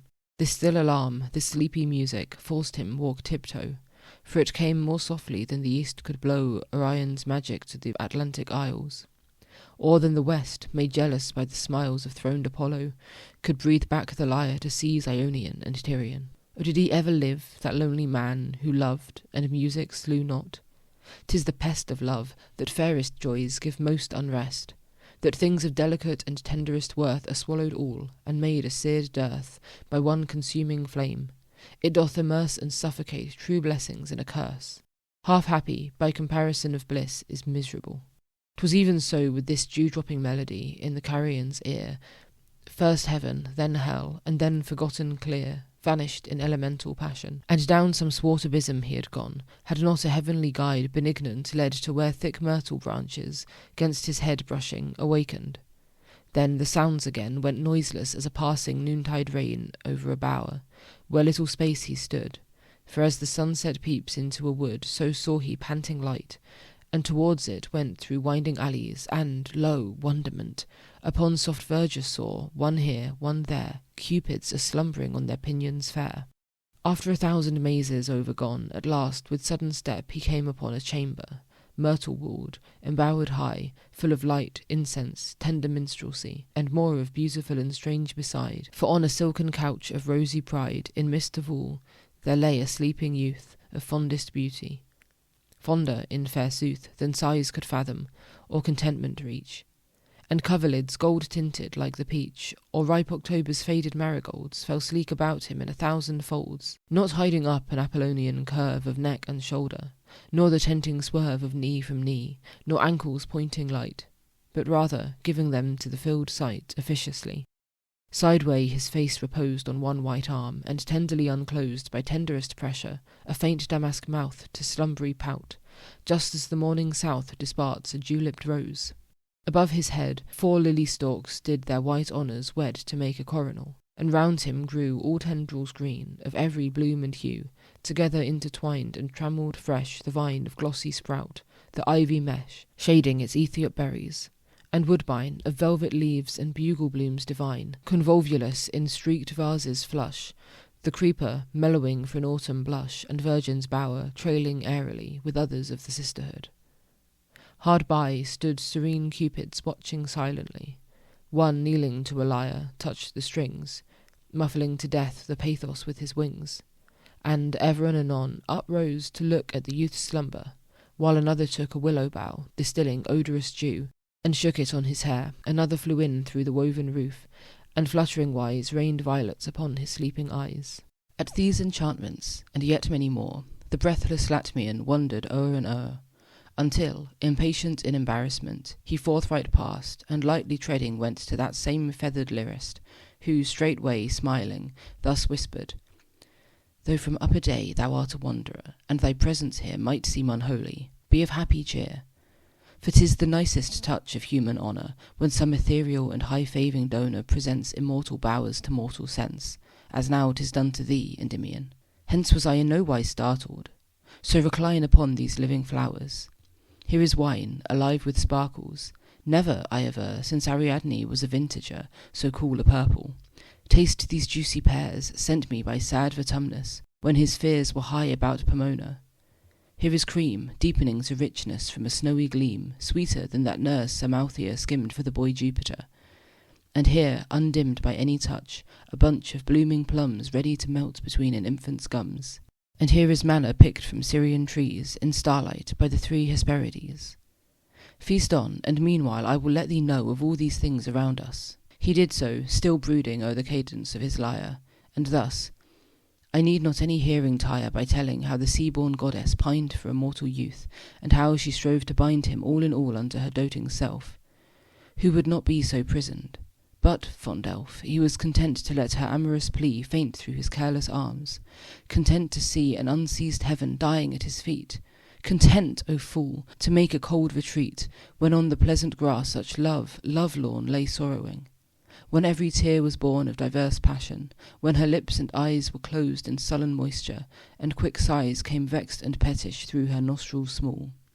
Hush, no exclaim, yet justly mightst thou call curses upon his head. I was half glad, but my poor mistress went distract and mad when the boar tusked him. So away she flew to Jove's high throne, and by her plainings drew immortal teardrops down the thunderer's beard. Whereon it was decreed he should be reared each summer-time to life. Lo, this is he, that same Adonis, safe in the privacy of this still region all his winter sleep. Ay, sleep, for when our lovesick queen did weep over his waned course, the tremulous shower healed up the wound, and, with a balmy power, medicined death to a lengthened drowsiness, the which she fills with visions, and doth dress in all this quiet luxury, and hath set us young immortals, without any let, to watch his slumber through. 'Tis well nigh past, even to a moment's filling up, and fast she scuds with summer breezes, to pant through the first long kiss, warm firstling, to renew embowered sports in Cytherea's isle. Look, how those winged listeners all this while stand anxious. See, behold! This clamant word broke through the careful silence, for they heard a rustling noise of leaves, and out there fluttered pigeons and doves. Adonis something muttered, the while one hand that erst upon his thigh lay dormant, moved, convulsed, and gradually up to his forehead. Then there was a hum of sudden voices, echoing, "Come, come, arise, awake, clear summer hath forth walked unto the clover sward, and she has talked full soothingly to every nested finch. Rise, cupids, or we'll give the bluebell pinch to your dimpled arms. Once more sweet life begin." At this, from every side they hurried in, rubbing their sleepy eyes with lazy wrists, and doubling overhead their little fists in backward yawns. But all were soon alive, for as delicious wine doth, sparkling, dive in nectared clouds and curls through water fair, so from the arbour roof down swelled an air odorous and enlivening, making all to laugh and play and sing, and loudly call for their sweet queen. When lo, the wreathed green disparted, and far upward could be seen blue heaven, and a silver car, airborne, whose silent wheels, fresh wet from clouds of morn, spun off a drizzling dew, which, falling chill on soft Adonis's shoulders, made him still nestle and turn easily about. Soon were the white doves plain, with necks stretched out, and silken traces lightened in descent. And soon, returning from love's banishment, Queen Venus, leaning downward open-armed. Her shadow fell upon his breast, and charmed a tumult to his heart, and a new life into his eyes. Ah, miserable strife, but for her comforting, unhappy sight, but meeting her blue orbs. Who can write of these first minutes? The unchariest muse to embracements warm as theirs makes coy excuse. Oh, it has ruffled every spirit there, saving love's self, who stands superb to share the general gladness. Awfully he stands, a sovereign quell is in his waving hands. No sight can bear the lightning of his bow, and his quiver is mysterious. None can know what themselves think of it. From forth his eyes there darts strange light of varied hues and dyes. A scowl is sometimes on his brow, but who look full upon it feel anon the blue of his fair eyes run liquid through their souls. Endymion feels it, and no more controls the burning prayer within him. So, bent low, he had begun a plaining of his woe. But Venus, bending forward, said, "My child, favour this gentle youth. His days are wild with love. But alas, too well I see thou know'st the deepness of his misery. Ah, smile not so, my son. I tell thee true, that when through heavy hours I used to rue the endless sleep of this new-born Adon, this stranger I pitied. For upon a dreary morning once I fled away into the breezy clouds, to weep and pray for this my love. For vexing Mars had teased me even to tears. Thence, when a little eased, down looking, vacant, through a hazy wood, I saw this youth as he despairing stood. Those same dark curls blown vagrant in the wind, those same full-fringed lids, a constant blind over his sullen eyes. I saw him throw himself on withered leaves, even as though death had come sudden, for no jot he moved, yet muttered wildly. I could hear he loved some fairer mortal, and that his embrace had zoned her through the night. There is no trace of this in heaven. I have marked each cheek, and find it is the vainest thing to seek, and that of all things 'tis kept secretest. Endymion, one day thou wilt be blessed, so still obey the guiding hand that fends thee safely through these wonders for sweet ends. 'Tis a concealment needful in extreme, and if I guessed not so, the sunny beam thou shouldst mount up to with me. Now adieu, here must we leave thee. At these words up flew the impatient doves, up rose the floating car, up went the hum celestial. High afar the Latmian saw them minish into naught, and when all were clear vanished, still he caught a vivid lightning from that dreadful bow. When all was darkened, the Endymion throw the earth closed, gave a solitary moan, and left him once again in twilight lone. He did not rave, he did not stare aghast, for all those visions were o'ergone and past, and he in loneliness. He felt assured of happy times, when all he had endured would seem a feather to the mighty prize.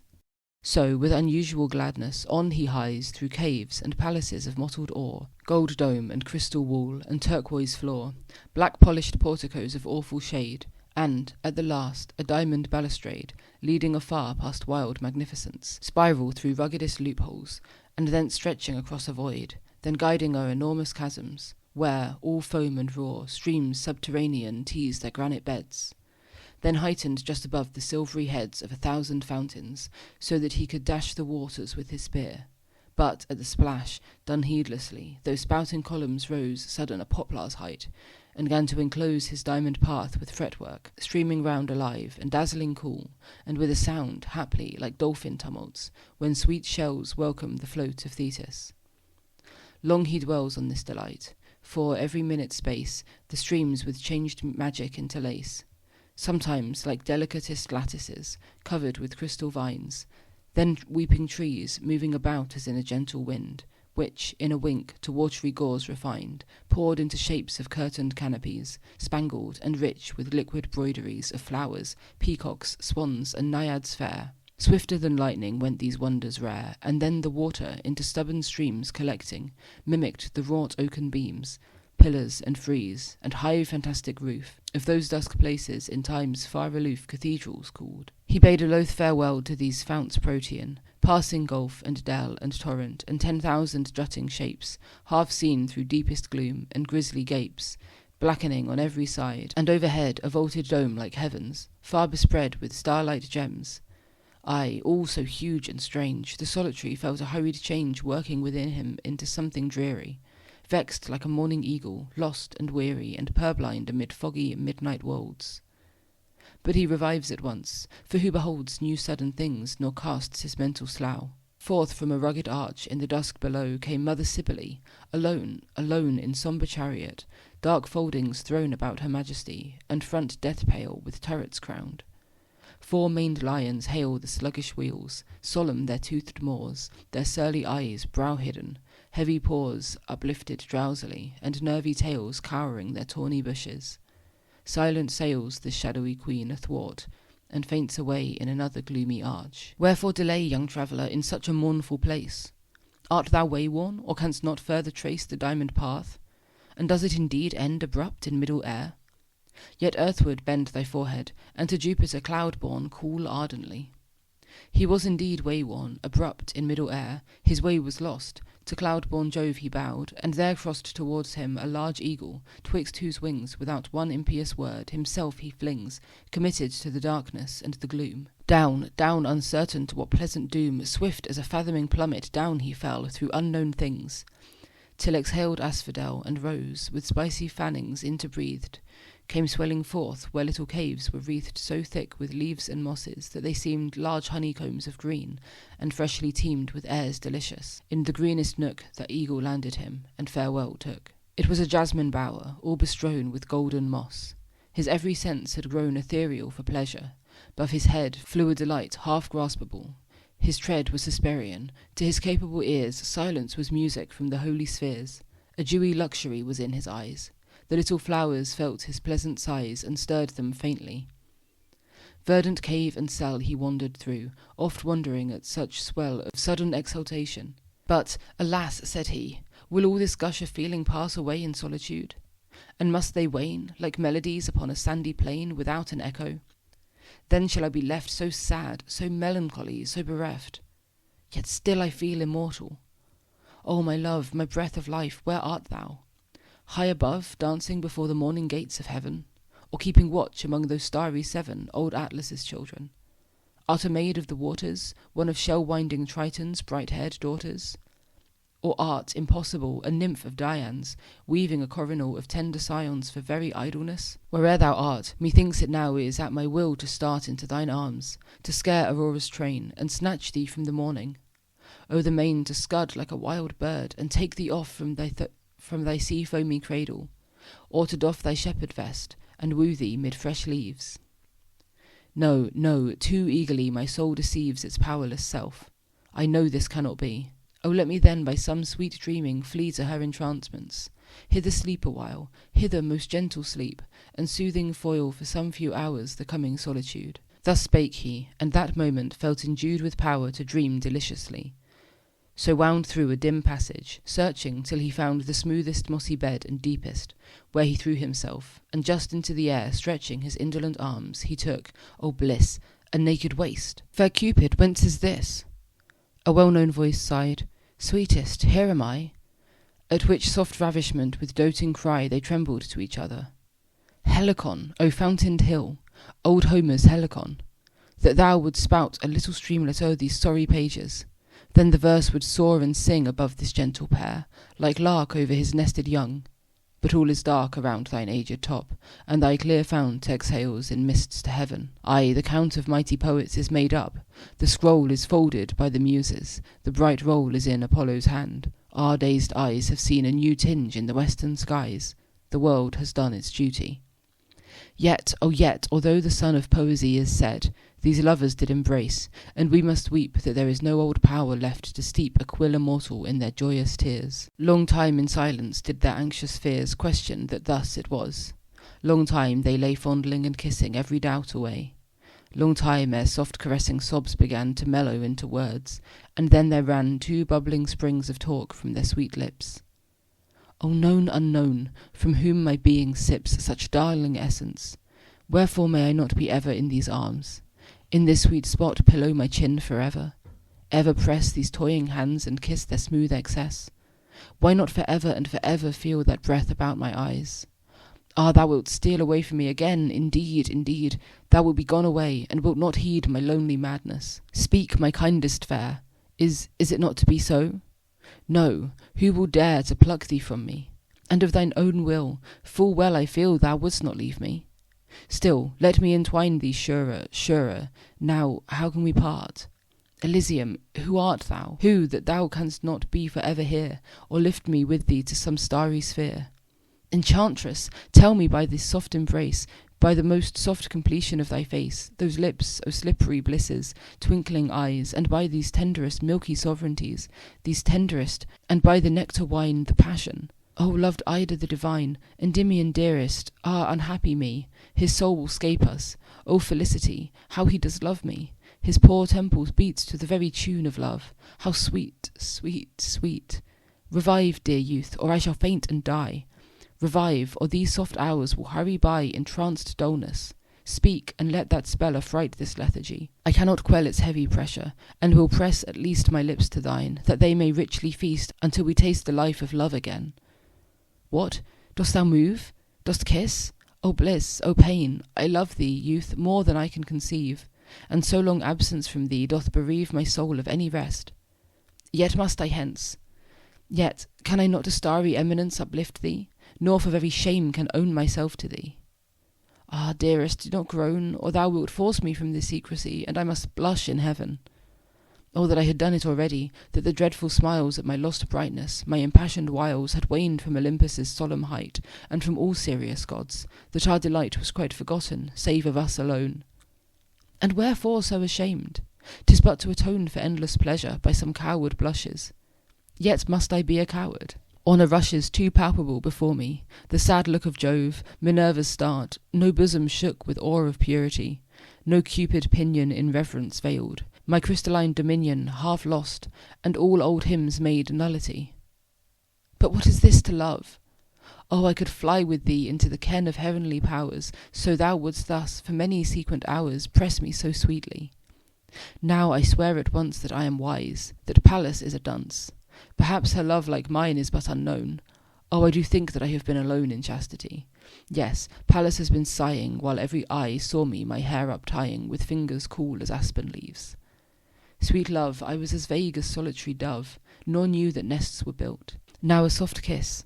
Ay, by that kiss I vow an endless bliss, and immortality of passions thine. Ere long I will exalt thee to the shine of heaven ambrosial, and we will shade ourselves whole summers by a river glade, and I will tell thee stories of the sky, and breathe thee whispers of its minstrelsy. My happy love will overwing all bounds. Oh, let me melt into thee, let the sounds of our close voices marry at their birth. Let us entwine hoveringly. O dearth of human words, roughness of mortal speech, lispings empyrean will I sometime teach thine honeyed tongue. Lute breathings, which I gasped to have thee understand, now will I clasp thee thus, and weep for fondness. I am pained, Endymion. Woe, woe, is grief contained in the very deeps of pleasure, my sole life? Hereat, with many sobs, her gentle strife melted into a languor. He returned entranced vows and tears.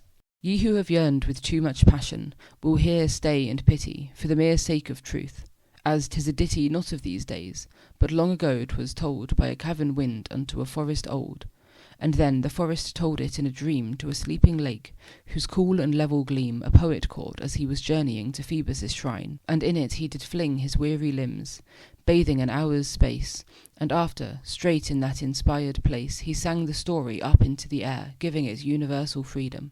There has it been ever sounding for those ears whose tips are glowing hot. The legend cheers yon sentinel stars, and he who listens to it must surely be self-doomed, or he will rue it. For quenchless burnings come upon the heart, made fiercer by a fear lest any part should be engulfed in the eddying wind. As much as here is penned doth always find a resting place. Thus much comes clear and plain. Anon the strange voice is upon the wane, and 'tis but echoed from departing sound that the fair visitant at last unwound her gentle limbs and left the youth asleep. Thus the tradition of the gusty deep. Now turn we to our former chroniclers. Endymion awoke, that grief of hers sweet paining on his ear. He sickly guessed how lone he was once more, and sadly pressed his empty arms together, hung his head, and most forlorn upon that widowed bed sat silently. Love's madness he had known. Often with more than tortured lion's groan moanings had burst from him, but now that rage had passed away. No longer did he wage a rough-voiced war against the dooming stars. No, he had felt too much for such harsh jars. The lyre of his soul, Aeolian tuned, forgot all violence, and but communed with melancholy thought. Oh, he had swooned, drunken from pleasure's nipple, and his love henceforth was dove-like. Loath was he to move from the imprinted couch, and when he did, 'twas with slow, languid paces, and face hid in muffling hands. So tempered, out he strayed, half seeing visions that might have dismayed Alecto's serpents, ravishments more keen than Hermes' pipe, when anxious he did lean over eclipsing eyes. And at the last it was a sounding grotto, vaulted, vast, o'er-studded with 1,000 pearls, and crimson-mouthed shells with stubborn curls of every shape and size, even to the bulk in which whales arbour close to brood and sulk against an endless storm. Moreover, too, fish semblances of green and azure hue, ready to snort their streams. In this cool wonder Endymion sat down, and 'gan to ponder on all his life, his youth, up to the day when mid acclaim and feasts and garlands gay he stepped upon his shepherd throne, the look of his white palace in wild forest nook, and all the revels he had lauded there, each tender maiden whom he once thought fair, with every friend and fellow woodlander, passed like a dream before him. Then the spur of the old bards to mighty deeds, his plans to nurse the golden age 'mong shepherd clans. That wondrous night, the great Pan festival, his sister's sorrow, and his wanderings all, until into the earth's deep maw he rushed, then all its buried magic, till it flushed high with excessive love. And now, thought he, how long must I remain in jeopardy of blank amazements that amaze no more? Now I have tasted her sweet soul to the core, all other depths are shallow. Essences, once spiritual, are like muddy lees, meant but to fertilize my earthly root, and make my branches lift a golden fruit into the bloom of heaven. Other light, though it be quick and sharp enough to blight the Olympian eagle's vision, is dark, dark as the parentage of chaos. Hark! My silent thoughts are echoing from these shells, or they are but the ghosts, the dying swells of noises far away. List! Hereupon he kept an anxious ear. The humming tone came louder, and behold, there as he lay, on either side outgushed, with misty spray, a copious spring, and both together dashed, swift, mad, fantastic, round the rocks, and lashed among the conches and shells of the lofty grot, leaving a trickling dew. At last they shot down from the ceiling's height, pouring a noise as of some breathless racers whose hopes poise upon the last few steps, and with spent force along the ground they took a winding course. Endymion followed, for it seemed that one ever pursued, the other strove to shun, followed their languid mazes, till well nigh he had left thinking of the mystery, and was now wrapped in tender hoverings over the vanished bliss. Ah, what is it sings his dream away? What melodies are these? They sound as though the whisperings of trees, not native in such barren vaults. Give ear. O Arethusa, peerless nymph, why fear such tenderness as mine? Great Dian, why didst thou hear her prayer? Oh, that I were rippling round her dainty fairness now, circling about her waist, and striving how to entice her to a dive, then stealing in between her luscious lips and eyelids thin. Oh, that her shining hair was in the sun, and I distilling from it thence to run in amorous rillets down her shrinking form, to linger on her lily shoulders, warm between her kissing breasts, and every charmed touch raptured. See how painfully I flow, fair maid, be pitiful to my great woe. Stay thy weary course, and let me lead a happy wooer to the flowery mead where all that beauty snared me. Cruel God, desist, or my offended mistress's nod will stagnate all thy fountains. Tease me not with siren words. Ah, have I really got such power to madden thee? And is it true? Away, or I shall dearly rue thy very thoughts. In mercy then away, kindest Alpheus, for should I obey my own dear will, 'twould be a deadly bane. O Oread queen, would that thou hadst a pain like this of mine, then would I fearless turn and be a criminal. Alas, I burn, I shudder, gentle river, get thee hence. Alpheus, thou enchanter, every sense of mine was once made perfect in these woods. Fresh breezes, bowery lawns, and innocent floods, ripe fruits and lonely couch contentment gave. But ever since I heedlessly did lave in thy deceitful stream, a panting glow grew strong within me. Wherefore serve me so, and call it love? Alas, 'twas cruelty. And once more did I close my happy eyes amid the thrush's song. Away, avaunt! Oh, 'twas a cruel thing. Now thou dost taunt me so softly, Arethusa, that I think if thou wast playing on my shady brink, thou wast bathed once again. Innocent maid, stifle thine heart no more, nor be afraid of angry powers. The deities will shade us with their wings. Those fitful sighs 'tis almost death to hear. Oh, let me pour a dewy balm upon them. Fear no more, sweet Arethusa. Dian's self must feel sometimes these very pangs. Dear maiden, steal blushing into my soul, and let us fly these dreary caverns for the open sky. I will delight thee all my winding course, from the green sea up to my hidden source about Arcadian forests, and will show the channels where my coolest waters flow through mossy rocks, where, mid exuberant green, I roam in pleasant darkness, more unseen than Saturn in his exile, where I brim round flowery islands, and take thence a skim of mealy sweets, which myriads of bees buzz from their honeyed wings. And thou shouldst please thyself to choose the richest, where we might be incense pillowed every summer night. Doff all sad fears, thou white deliciousness, and let us be thus comforted.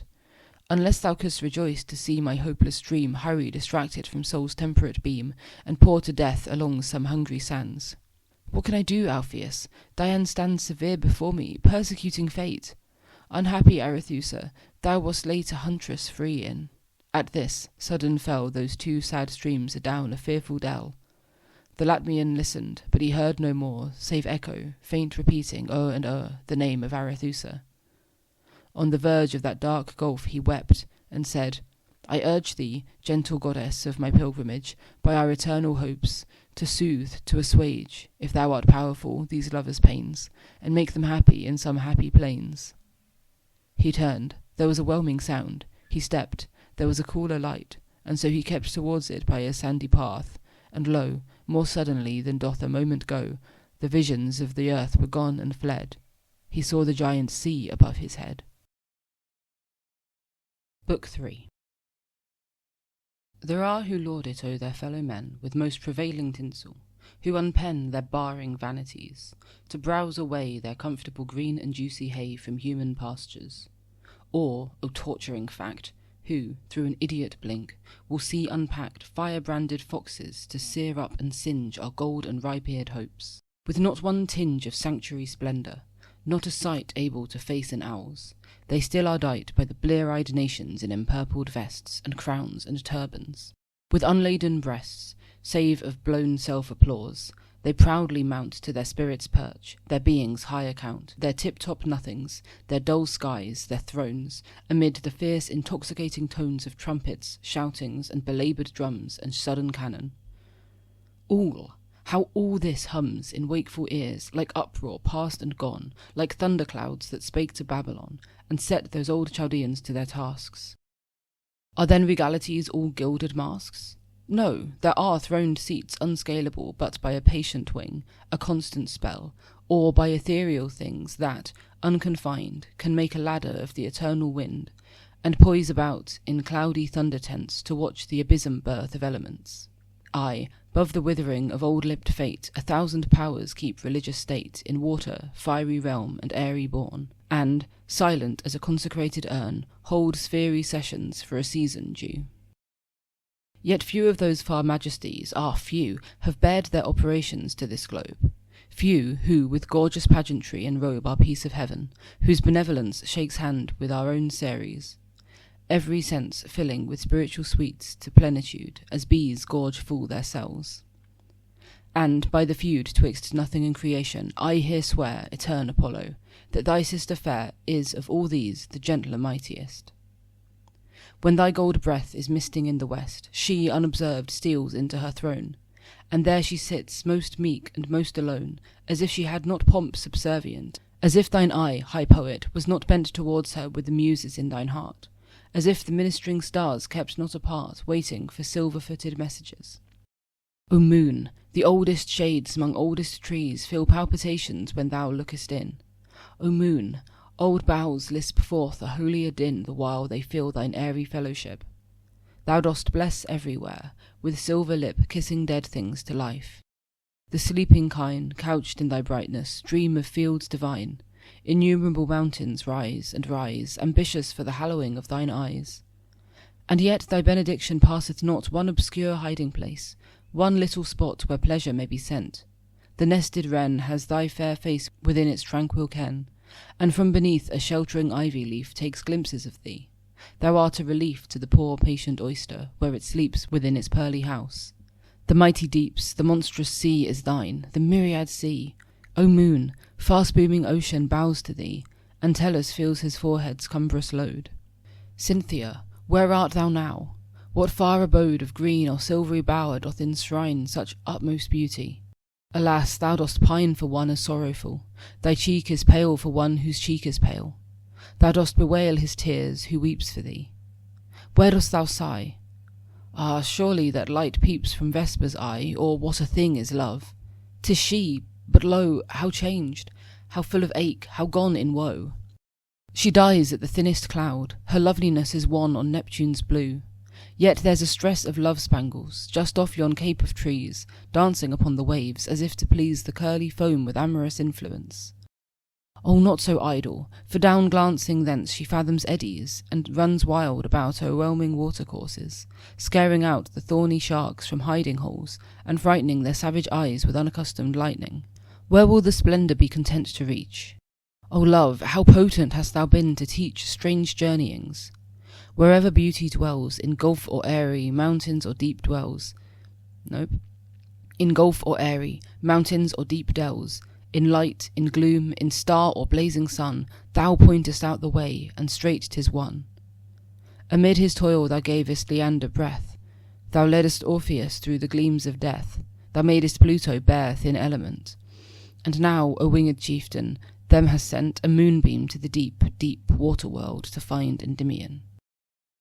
On gold sand impearled with lily shells and pebbles milky white, poor Cynthia greeted him, and soothed her light against his pallid face.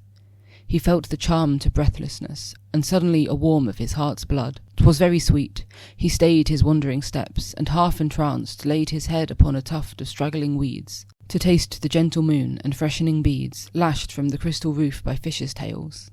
And so he kept, until the rosy veils mantling the east by Aurora's peering hand were lifted from the water's breast, and fawned into sweet air, and sobered morning came meekly through bellows, when, like taper flame left sudden by a dallying breath of air, he rose in silence, and once more gan fare along his fated way. Far had he roamed, with nothing save the hollow vast that foamed above, around, and at his feet, save things more dead than Morpheus's imaginings. Old rusted anchors, helmets, breastplates large of gone sea-warriors, brazen beaks and targe, rudders that for 100 years had lost the sway of human hand, gold vase embossed with long-forgotten story, and wherein no reveller had ever dipped a chin but those of Saturn's vintage, mouldering scrolls writ in the tongue of heaven by those souls who first were on the earth, and sculptures rude in ponderous stone developing the mood of ancient Nox.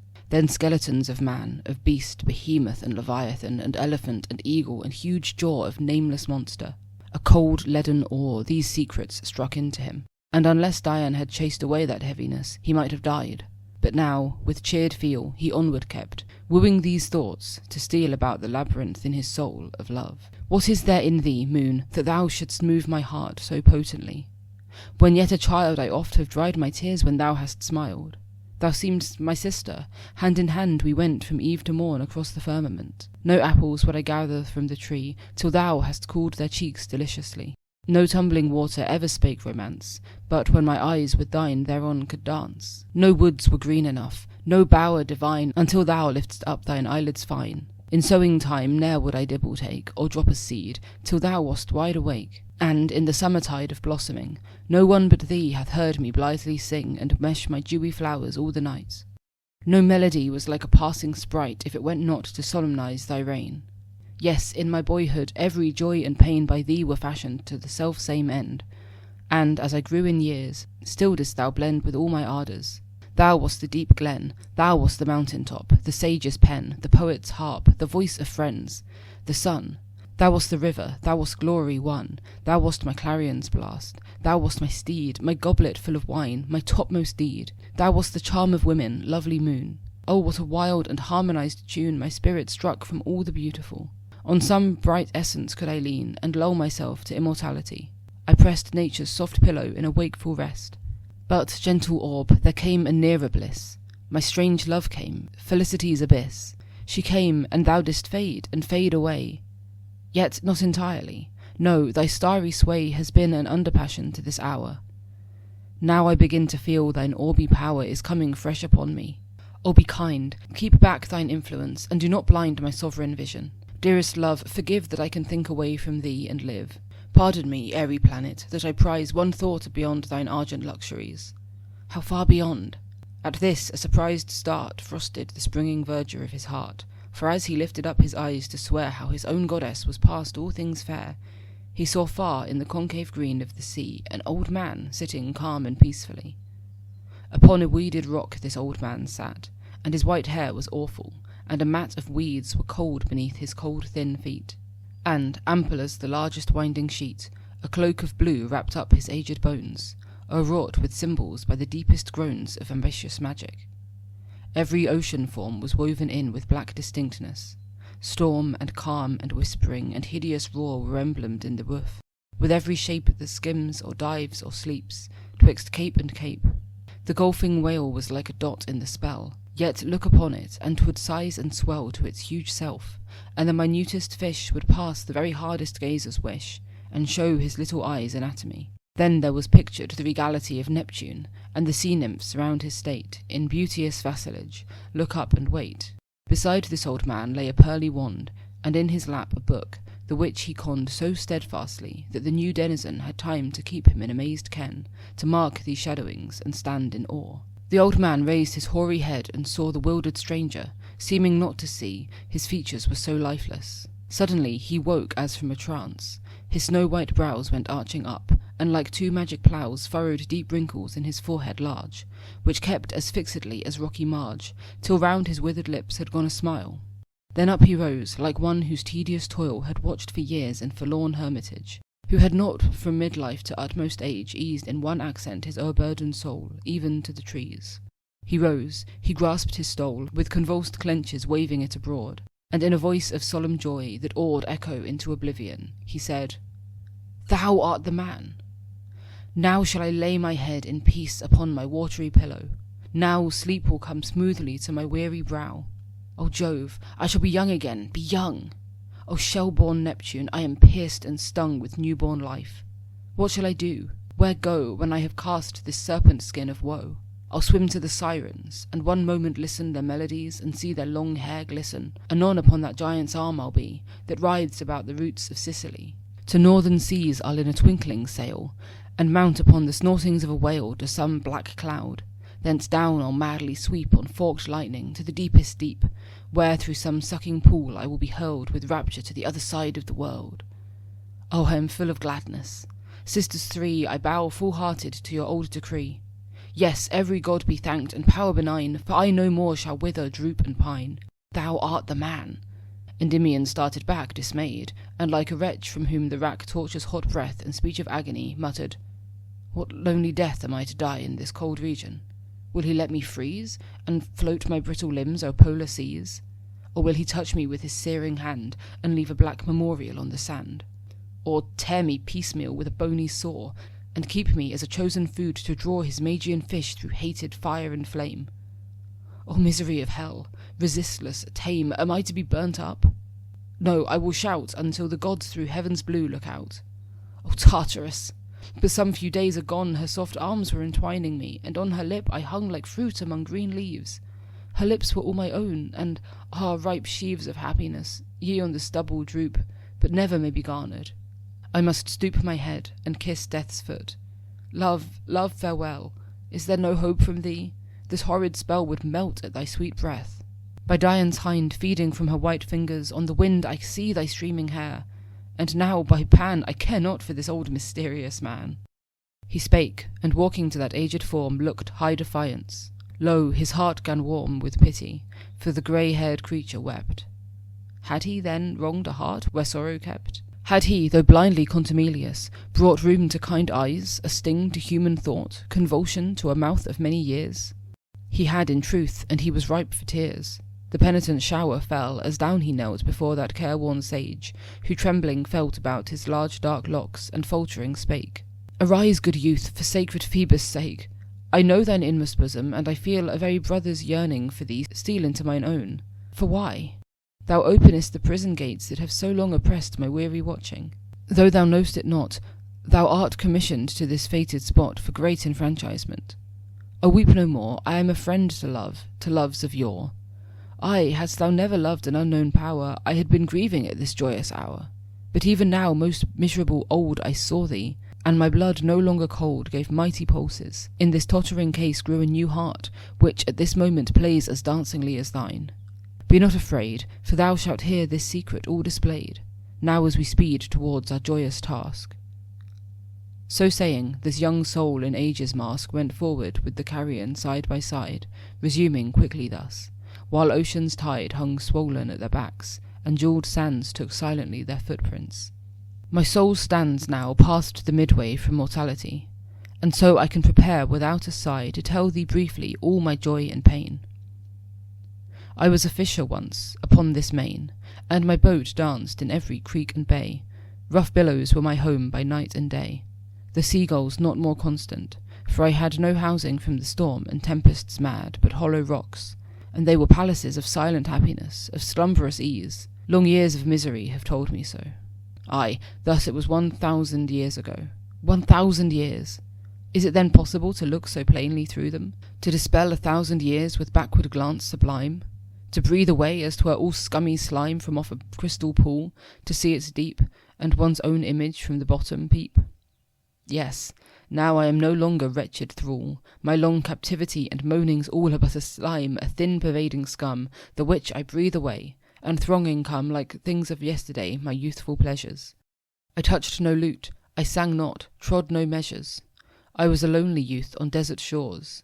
My sports were lonely, mid continuous roars, and craggy isles, and sea-mew's plaintive cry, plaining discrepant between sea and sky. Dolphins were still my playmates. Shapes unseen would let me feel their scales of gold and green, nor be my desolation. And, full oft, when a dread waterspout had reared aloft its hungry hugeness, seeming ready ripe to burst with hoarsest thunderings, and wipe my life away like a vast sponge of fate, some friendly monster, pitying my sad state, has dived to its foundations, gulfed it down, and left me tossing safely. But the crown of all my life was utmost quietude. More did I love to lie in cavern rude, keeping in wait whole days for Neptune's voice. And, if it came at last, hark and rejoice. There blushed no summer eve, but I would steer my skiff along Green's shelving coasts, to hear the shepherd's pipe come clear from airy steep, mingled with ceaseless bleatings of his sheep. And never was a day of summer shine but I beheld its birth upon the brine. For I would watch all night to see unfold heaven's gates, and Ethan snort his morning gold wide o'er the swelling streams. And constantly, at brim of daytide, on some grassy lea, my nets would be spread out, and I at rest. The poor folk of the sea country I blessed with daily boon of fish most delicate. They knew not whence this bounty, and elate would strew sweet flowers on a sterile beach. Why was I not contented? Wherefore reach at things which, but for thee, O Latmian, had been my dreary death? Fool! I began to feel distempered longings, to desire the utmost privilege that ocean's sire could grant in benediction, to be free of all his kingdom. Long in misery I wasted, ere in one extremest fit I plunged for life or death. To interknit one's senses with so dense a breathing stuff might seem a work of pain, so not enough can I admire how crystal smooth it felt, and buoyant round my limbs. At first I dwelt whole days and days in sheer astonishment, forgetful utterly of self-intent, moving but with the mighty ebb and flow. Then, like a new-fledged bird that first doth show his spreaded feathers to the morrow chill, I tried in fear the pinions of my will. 'Twas freedom! And at once I visited the ceaseless wonders of this ocean bed. No need to tell thee of them, for I see that thou hast been a witness. It must be, for these I know thou canst not feel a drouth, by the melancholy corners of that mouth. So I will in my story straightway pass to more immediate matter. Woe, alas, that love should be my bane! Ah, Scylla fair, why did poor Glaucus ever dare to sue thee to his heart? Kind stranger youth, I loved her to the very white of truth, and she would not conceive it. Timid thing, she fled me swift as sea-bird on the wing, round every isle and point and promontory, from where large Hercules wound up his story far as Egyptian Nile. My passion grew the more I saw her dainty hue gleam delicately through the azure clear, until 'twas too fierce agony to bear, and in that agony across my grief it flashed that Circe might find some relief. Cruel enchantress! So above the water I reared my head, and looked for Phoebus' daughter. Ea's isle was wandering at the moon.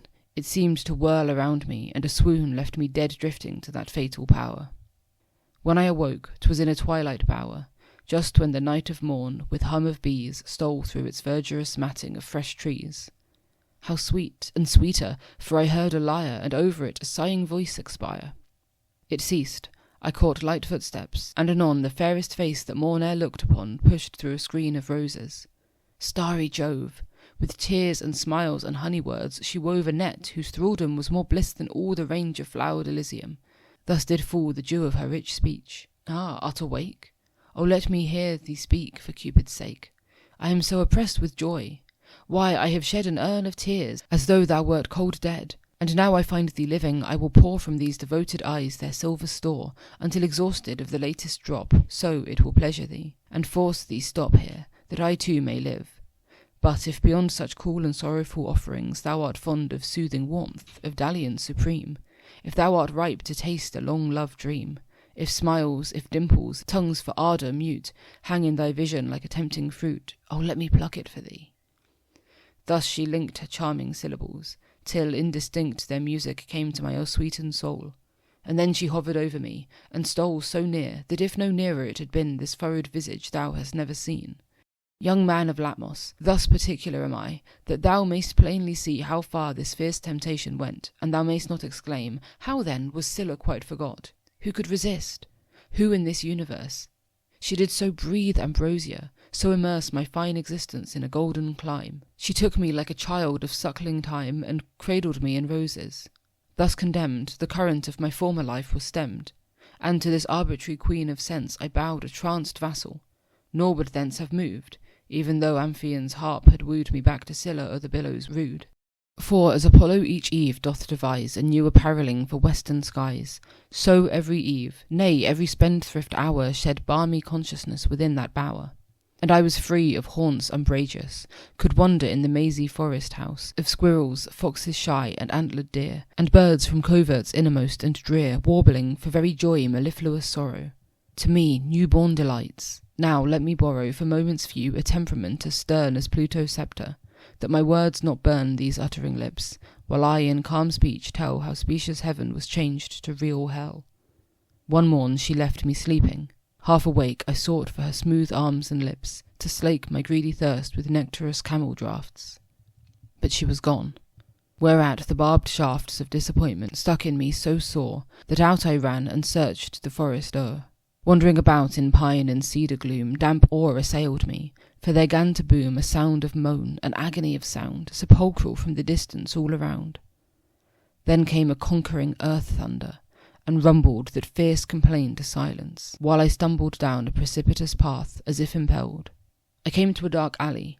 Groanings swelled poisonous about my ears, and louder grew, the nearer I approached a flame's gaunt blue, that glared before me through a thorny brake. This fire, like the eye of Gordian snake, bewitched me towards, and I soon was near a sight too fearful for the feel of fear. In thicket hid I cursed the haggard scene, the banquet of my arms, my arbor queen, seated upon an upturned forest root, and all around her shapes, wizard and brute, laughing and wailing, grovelling, serpenting, showing tooth, tusk, and venom bag and sting. Oh, such deformities! Old Charon's self, should he give up a while his penny pelf, and take a dream 'mong rushes Stygian, it could not be so fantasied. Fierce, wan, and tyrannizing was the lady's look, as over them a gnarled staff she shook. Oft times upon the sudden she laughed out, and from a basket emptied to the rout clusters of grapes, the which they ravened quick and roared for more, with many a hungry lick about their shaggy jaws. Avenging, slow, anon she took a branch of mistletoe, and emptied on to black dull gurgling file, groaned one and all as if some piercing trial was sharpening for their pitiable bones. She lifted up the charm. Appealing groans from their poor beasts went suing to her ear in vain. Remorseless as an infant's beer she whisked against their eyes the sooty oil, whereat was heard a noise of painful toil, increasing gradual to a tempest rage, shrieks, yells, and groans of torture pilgrimage, until their grieved bodies 'gan to bloat and puff from the tail's end to stifled throat. Then was appalling silence. Then a sight more wildering than all that horse affright. For the whole herd, as by a whirlwind writhen, went through the dismal air like one huge python, antagonizing Boreas, and so vanished. Yet there was not a breath of wind. She banished these phantoms with a nod. Lo, from the dark came waggish fauns and nymphs and satyrs stark, with dancing and loud revelry, and went swifter than centaurs after rapine bent. Sighing, an elephant appeared and bowed before the fierce witch, speaking thus aloud in human accent. Potent goddess, chief of pains resistless, make my being brief, or let me from this heavy prison fly, or give me to the air, or let me die. I sue not for my happy crown again. I sue not for my phalanx on the plain. I sue not for my lone, my widowed wife. I sue not for my ruddy drops of life, my children fair, my lovely girls and boys. I will forget them, I will pass these joys. Ask naught so heavenward, so too high.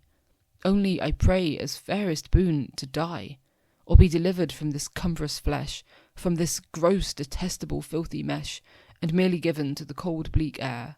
Have mercy, goddess, Circe, fill my prayer. That cursed magician's name fell icy numb upon my wild conjecturing. Truth had come, naked and sabre-like, against my heart. I saw a fury whetting a death dart, and my slain spirit, overwrought with fright, fainted away in that dark lair of night. Think, my deliverer, how desolate my waking must have been. Disgust and hate and terrors manifold divided me a spoil amongst them. I prepared to flee into the dungeon core of that wild wood. I fled 3 days, when, lo, before me stood, glaring, the angry witch. Oh, Dis, even now, a clammy dew is beading on my brow, at mere remembering her pale laugh and curse.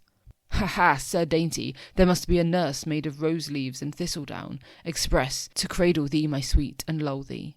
Yes, I am too flinty hard for thy nice touch. My tenderest squeeze is but a giant's clutch.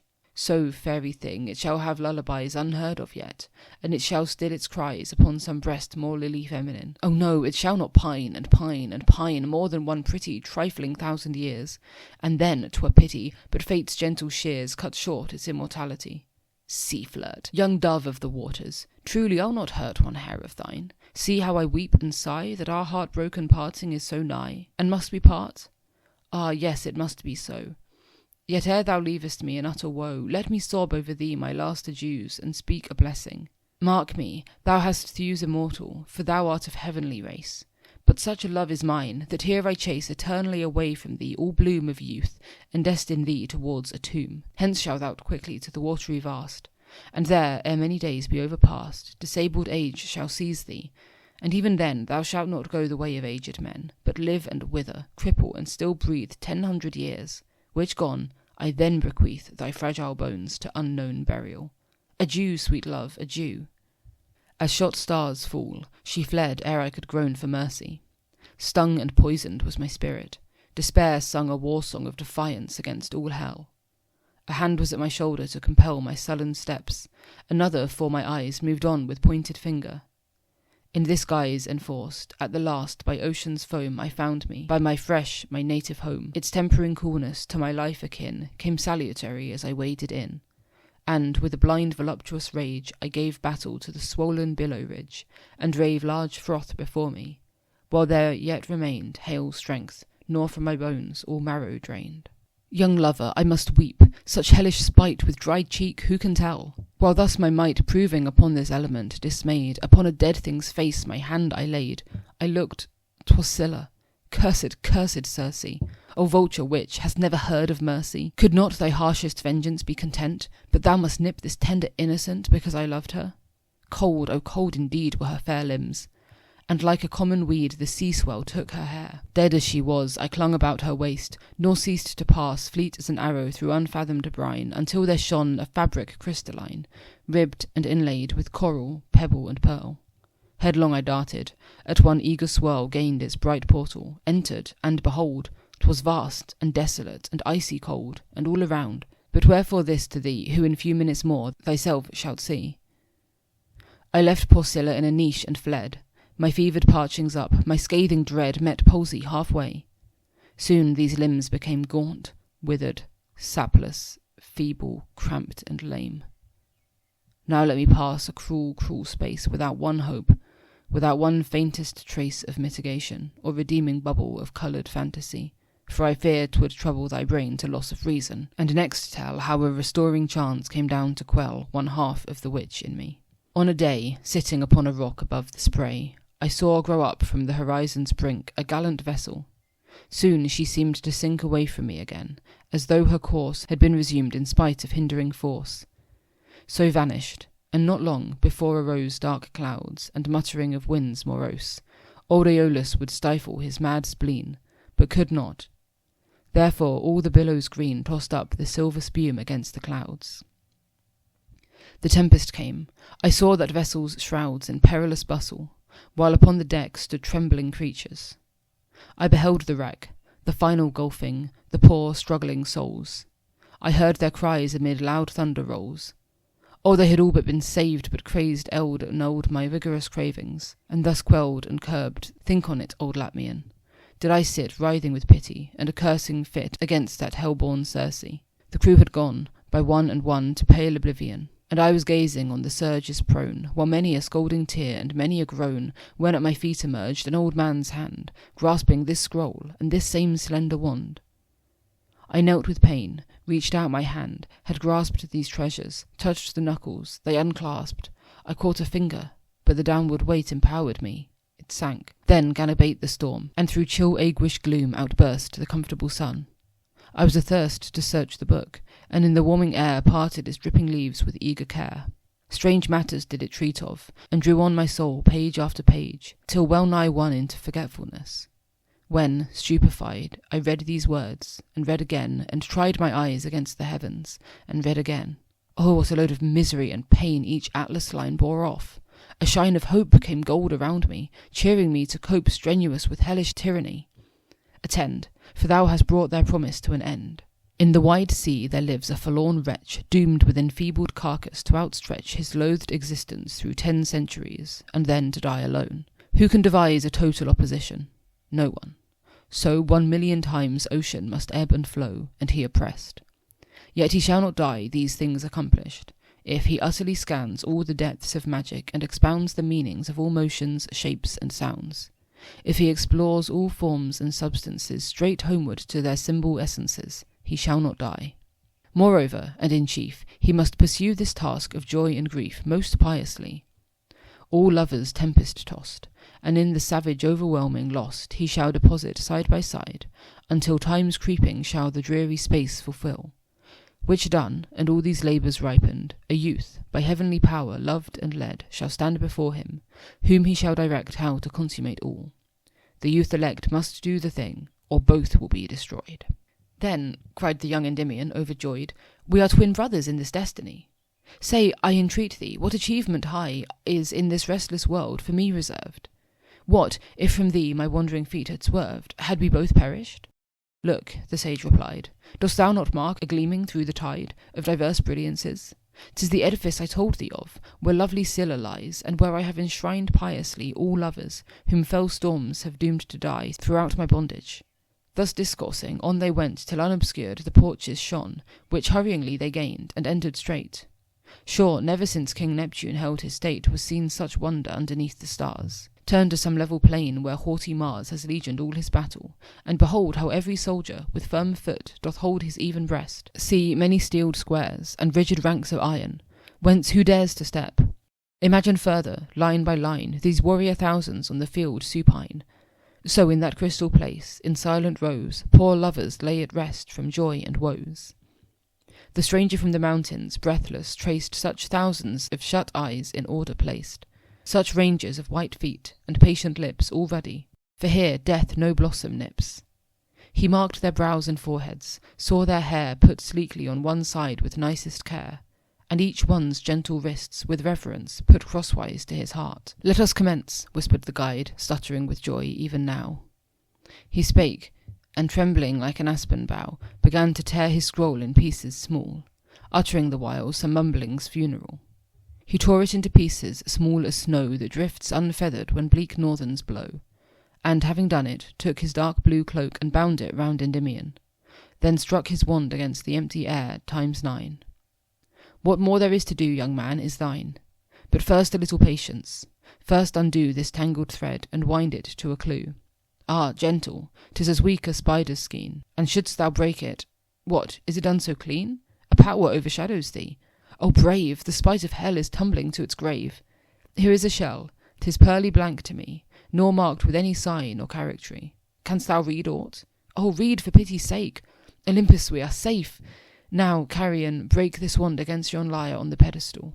'Twas done, and straight with sudden swell and fall sweet music breathed her soul away, and sighed a lullaby to silence. Youth, now strew these minced leaves on me, and passing through those files of dead, scatter the same around, and thou wilt see the issue. Mid the sound of flutes and viols, ravishing his heart, Endymion from Glaucus stood apart, and scattered in his face some fragments light. How lightning swift the change! A youthful wight, smiling beneath a coral diadem, outsparkling sudden like an upturned gem, appeared, and, stepping into a beauteous corse, kneeled down beside it, and with tenderest force pressed its cold hand, and wept. And Scylla sighed. Endymion with quick hand the charm applied. The nymph arose, he left them to their joy, and onward went upon his high employ, showering those powerful fragments on the dead. And as he passed, each lifted up its head, as doth a flower at Apollo's touch. Death felt it to his inwards. 'Twas too much. Death fell a-weeping in his charnel house. The Latmian persevered along, and thus all were reanimated. There arose a noise of harmony, pulses and throes of gladness in the air, while many, who had died in mutual arms devout and true, sprang to each other madly, and the rest felt a high certainty of being blessed. They gazed upon Endymion. Enchantment grew drunken, and would have its head unbent.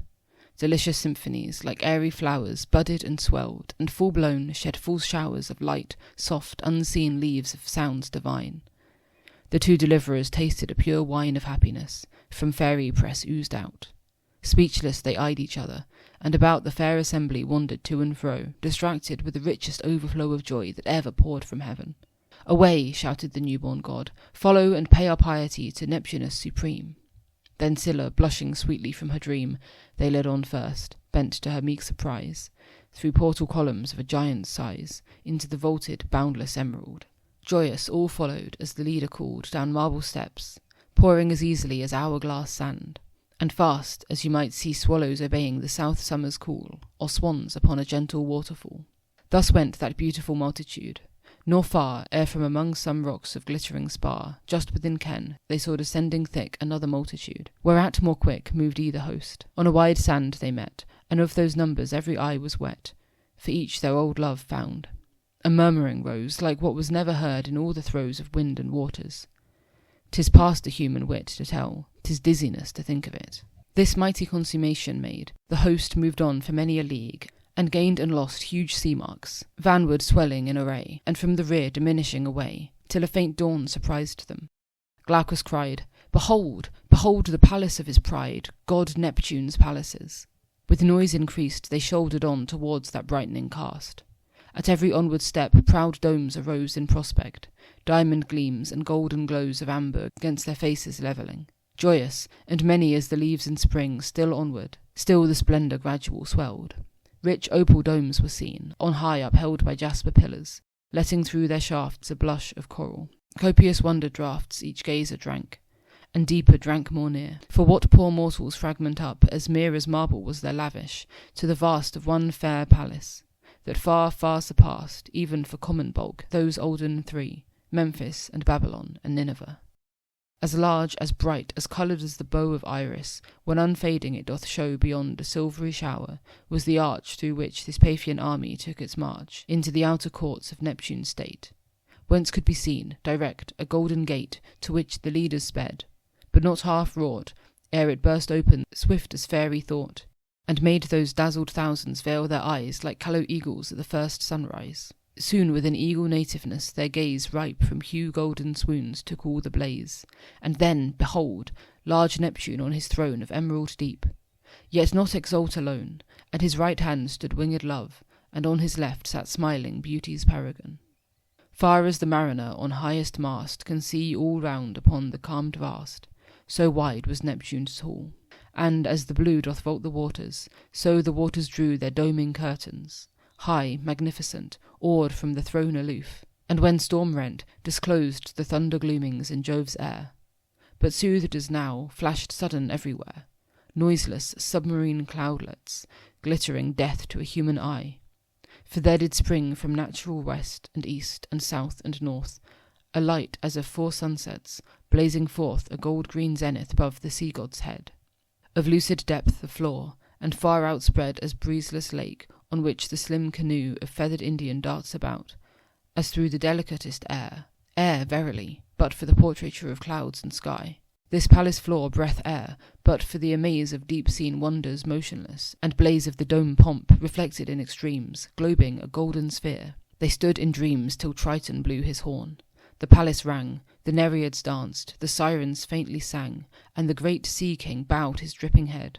Then love took wing, and from his pinions shed on all the multitude a nectarous dew. The ooze-born goddess beckoned and drew fair Scylla and her guides to conference, and when they reached the throned eminence, she kissed the sea-nymph's cheek, who sat her down a-toying with the doves. Then, "Mighty crown and sceptre of this kingdom," Venus said, "thy vows were on a time to Naias paid. Behold." 2 copious teardrops instant fell from the god's large eyes. He smiled delectable, and over Glaucus held his blessing hands. "Endymion, still wandering in the bands of love? Now this is cruel. Since the hour I met thee in earth's bosom, all my power have I put forth to serve thee. What, not yet escaped from dull mortality's harsh net? A little patience, youth, 'twill not be long, or I am skilless quite. An idle tongue, a humid eye, and steps luxurious, where these are new and strange, are ominous. I have seen these signs in one of heaven, when others were all blind. And were I given to utter secrets, haply I might say some pleasant words. But love will have his day, so wait a while expectant. Prithee soon, even in the passing of thine honeymoon, visit my Cytherea. Thou wilt find Cupid well-natured, my Adonis kind, and pray persuade with thee. I have done. All blisses be upon thee, my sweet son." Thus the fair goddess, while Endymion knelt to receive those accents halcyon. Meantime a glorious revelry began before the water-monarch. Nectar ran in courteous fountains to all cups outreached, and plundered vines, teeming exhaustless, pleached new growth about each shell and pendant lyre, the which, in disentangling for their fire, pulled down fresh foliage and coverture for dainty toying. Cupid, empire sure, fluttered and laughed, and oft-times through the throng made a delighted way. Then dance and song and garlanding grew wild, and pleasure reigned. In harmless tendril they each other chained, and strove who would be smothered deepest in fresh crush of leaves. Oh, 'tis a very sin for one so weak to venture his poor curse in such a place as this. Oh, do not curse, high muses, let him hurry to the ending. All suddenly were silent. A soft blending of dulcet instruments came charmingly, and then a hymn.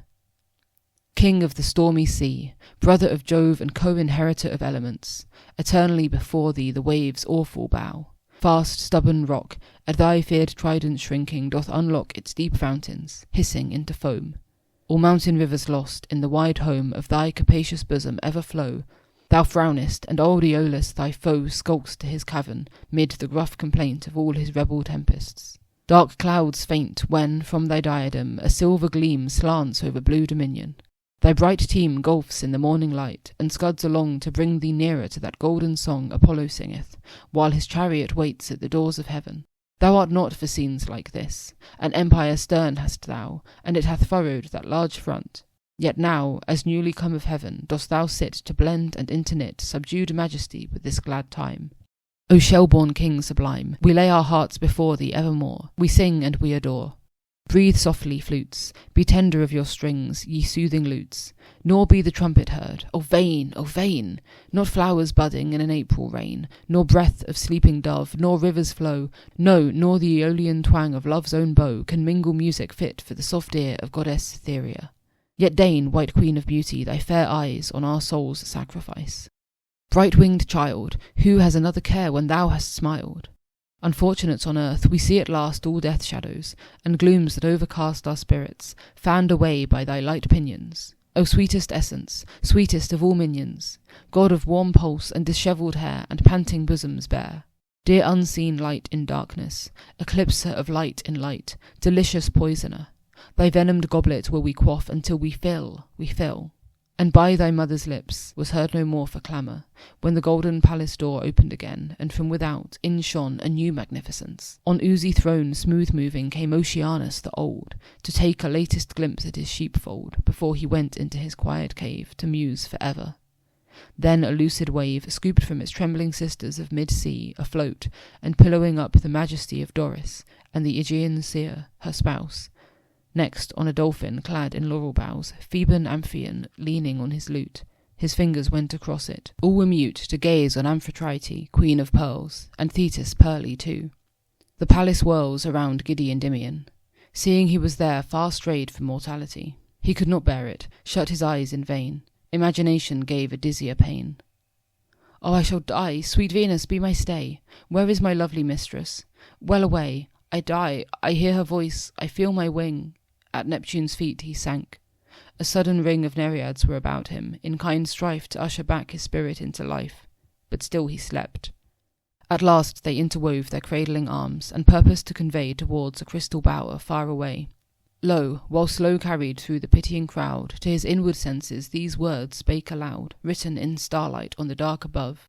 Dearest Endymion, my entire love, how have I dwelt in fear of fate? 'Tis done, immortal bliss for me too thou hast won. Arise then, for the hen-dove shall not hatch her ready eggs before I'll kissing snatch thee into endless heaven. Awake, awake. The youth at once arose.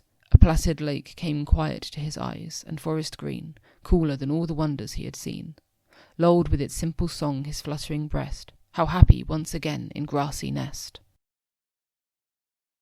Book 4. Muse of my native land, loftiest muse, O firstborn on the mountains, by the hues of heaven on the spiritual air begot, long didst thou sit alone in northern grot, while yet our England was a wolfish den, before our forests heard the talk of men, before the first of Druids was a child.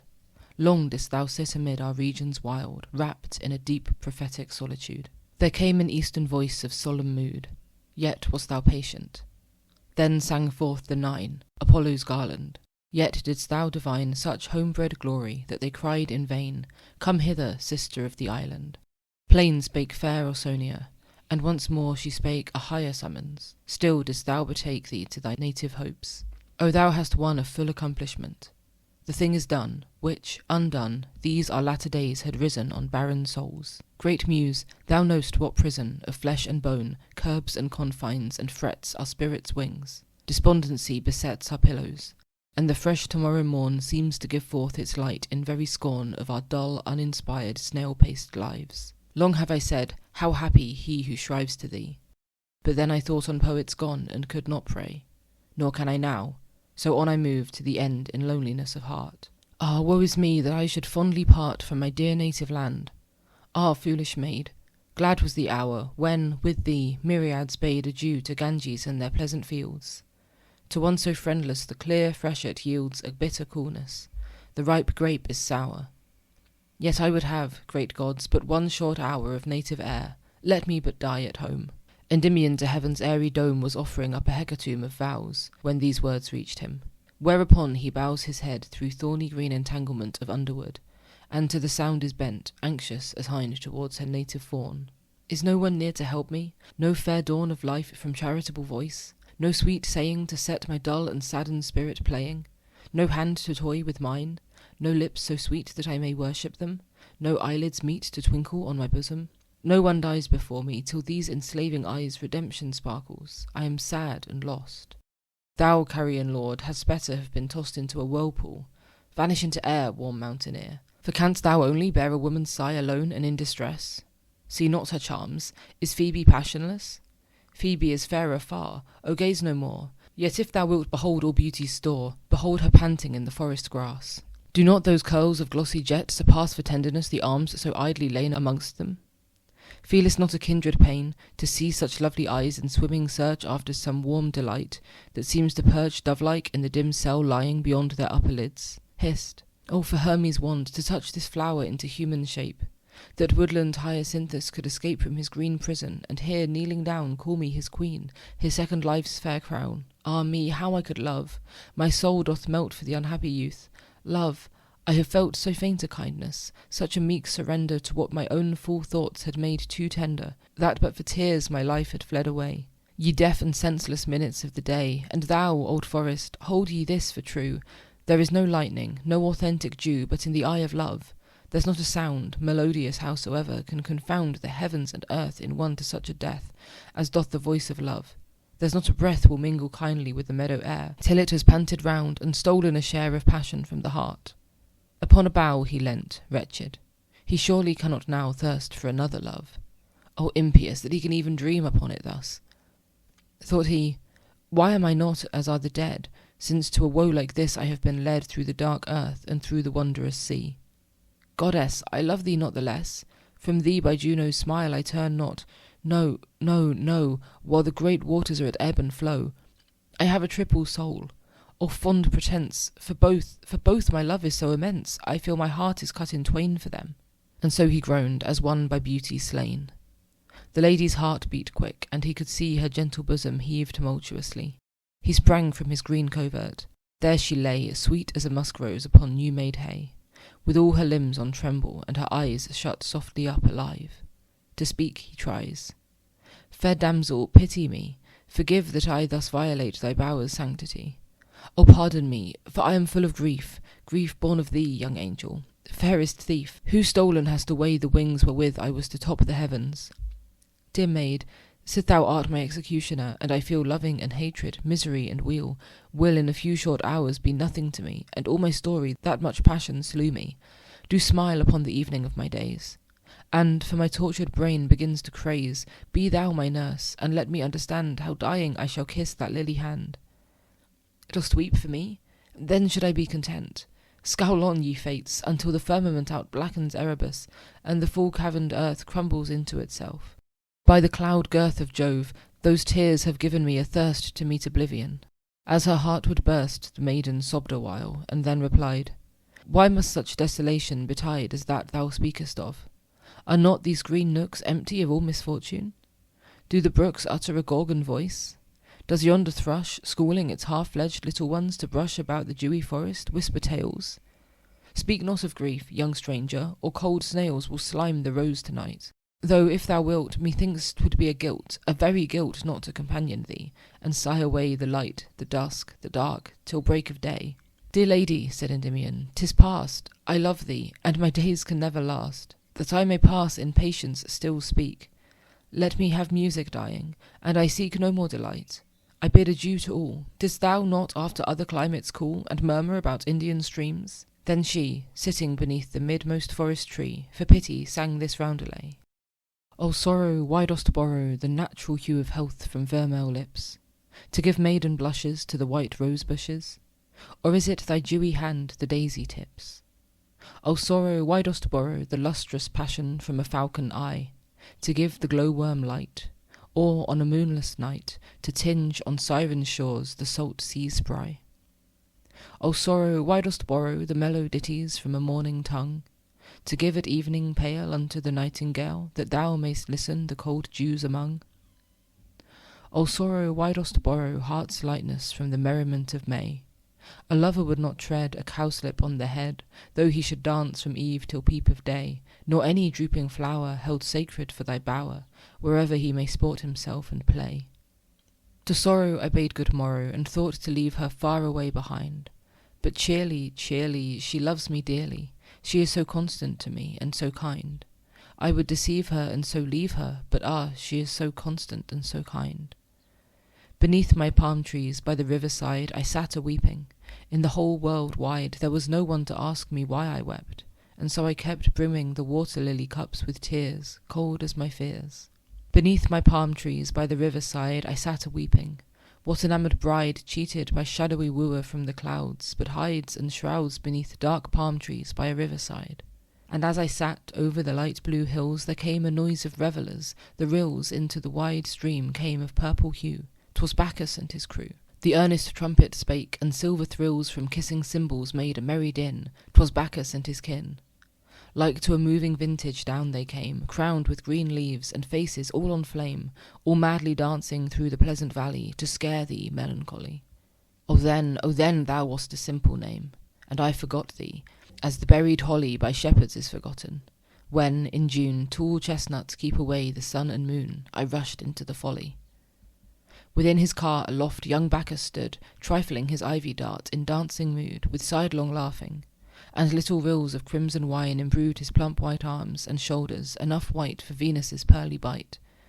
And near him strode Silenus on his ass, pelted with flowers as he on did pass, tipsily quaffing. Whence came ye, merry damsels, whence came ye? So many, and such glee? Why have ye left your bowers desolate, your lutes and gentler fate? We follow Bacchus, Bacchus on the wing, a-conquering. Bacchus, young Bacchus, good or ill betide, we dance before him through kingdoms wide. Come hither, lady fair, and joined be to our wild minstrelsy. Whence came ye, jolly satyrs? Whence came ye? So many, and such glee? Why have ye left your forest haunts? Why left your nuts in oak tree cleft? For wine we left our kernel tree. For wine we left our heath and yellow brooms and cold mushrooms. For wine we follow Bacchus through the earth, great god of breathless cups and chirping mirth. Come hither, lady fair, and joined be to our mad minstrelsy.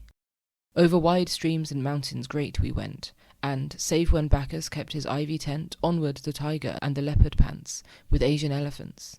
Onward these myriads, with song and dance, with zebras striped and sleek Arabians prance. Web-footed alligators, crocodiles, bearing upon their scaly backs in files, plump infant laughers mimicking the coil of seamen, and stout galley rowers toil. With toying cars and silken sails they glide, nor care for wind and tide. Mounted on panthers' furs and lions' manes, from rear to van they scour about the plains. A 3 days' journey in a moment done, and always at the rising of the sun about the wilds they hunt with spear and horn, on spleenful unicorn. I saw Osirian Egypt kneel adown before the vine-wreath crown. I saw parched Abyssinia rouse and sing to the silver cymbals ring. I saw the whelming vintage hotly pierce old Tartary the fierce. The kings of Ind their jewel sceptres veil, and from their treasures scatter pearled hail. Great Brahma from his mystic heaven groans, and all his priesthood moans, before young Bacchus' eye-wink turning pale. Into these regions came I following him, sick-hearted, weary, so I took a whim to stray away into these forests drear, alone, without a peer, and I have told thee all thou mayest hear. Young stranger, I've been a ranger in search of pleasure throughout every clime. Alas, 'tis not for me. Bewitched I sure must be to lose in grieving all my maiden prime. Come then, sorrow, sweetest sorrow, like an own babe I nurse thee on my breast. I thought to leave thee and deceive thee, but now of all the world I love thee best. There is not one, no, not one but thee, to comfort a poor lonely maid. Thou art her mother and her brother, her playmate, and her wooer in the shade. Oh, what a sigh she gave in finishing! And look, quite dead to every worldly thing. Endymion could not speak, but gazed on her, and listened to the wind that now did stir about the crisped oaks full drearily. Yet with as sweet a softness as might be remembered from its velvet summer song, at last he said, Poor lady, how thus long have I been able to endure that voice? Fair melody, kind siren, I've no choice. I must be thy sad servant evermore. I cannot choose but kneel here and adore. Alas, I must not think. By Phoebe, no, let me not think, soft angel. Shall it be so? Say, beautifulest, shall I never think? O thou couldst foster me beyond the brink of recollection. Make my watchful care close up its bloodshot eyes, nor see despair. Do gently murder half my soul, and I shall feel the other half so utterly. I'm giddy at that cheek so fair and smooth. Oh, let it blush so ever, let it soothe my madness. Let it mantle rosy warm with the tinge of love, panting in safe alarm. This cannot be thy hand, and yet it is, and this is sure thine other softling, this thine own fair bosom, and I am so near. Wilt fall asleep? Oh, let me sip that tear, and whisper one sweet word that I may know this is this world, sweet dewy blossom. Woe, woe, woe to that Endymion, where is he? Even these words went echoing dismally through the wide forest, a most fearful tone, like one repenting in his latest moan. And while it died away, a shade passed by, as of a thundercloud. When arrows fly through the thick branches, poor ringdoves sleek forth their timid necks and tremble. So these both leant to each other trembling, and sat so waiting for some destruction. When lo, foot-feathered Mercury appeared sublime beyond the tall tree-tops, and in less time than shoots the slanted hailstorm, down he dropped towards the ground. But rested not, nor stopped one moment from his home. Only the sward he with his wand light touched, and heavenward swifter than sight was gone. Even before the teeming earth a sudden witness bore of his swift magic. Diving swans appear above the crystal circlings white and clear, and catch the cheated eye in wild surprise. How they can dive in sight and unseen rise. So from the turf out sprang 2 steeds jet black, each with large dark blue wings upon his back. The youth of Caria placed the lovely dame on one, and felt himself in spleen to tame the other's fierceness. Through the air they flew, high as the eagles. Like 2 drops of dew exhaled to Phoebus' lips, away they are gone, far from the earth, away, unseen, alone, among cool clouds and winds, but that the free, the buoyant life of song can floating be above their heads, and follow them untired. Muse of my native land, am I inspired? This is the giddy air, and I must spread wide pinions to keep here, nor do I dread or height or depth or width, or any chance precipitous. I have beneath my glance those towering horses and their mournful freight. Could I thus sail and see, and thus await fearless for power of thought without thine aid? There is a sleepy dusk, an odorous shade from some approaching wonder, and behold those winged steeds, with snorting nostrils bold, snuff at its faint extreme, and seem to tire, dying to embers from their native fire. There curled a purple mist around them. Soon it seemed as when around the pale new moon sad zephyr droops the clouds like weeping willow. 'Twas sleep slow journeying with head on pillow. For the first time since he came nigh dead born from the old womb of night, his cave forlorn had he left more forlorn. For the first time he felt aloof the day and morning's prime, because into his depth Cimmerian there came a dream, showing how a young man, ere a lean bat could plump its wintry skin, would at high Jove's imperial footstool win an immortality, and how espouse Jove's daughter, and be reckoned of his house. Now was he slumbering towards heaven's gate, that he might at the threshold 1 hour wait to hear the marriage melodies, and then sink downward to his dusky cave again. His litter of smooth semi-lucent mist, diversely tinged with rose and amethyst, puzzled those eyes that for the centre sought, and scarcely for 1 moment could be caught his sluggish form reposing motionless.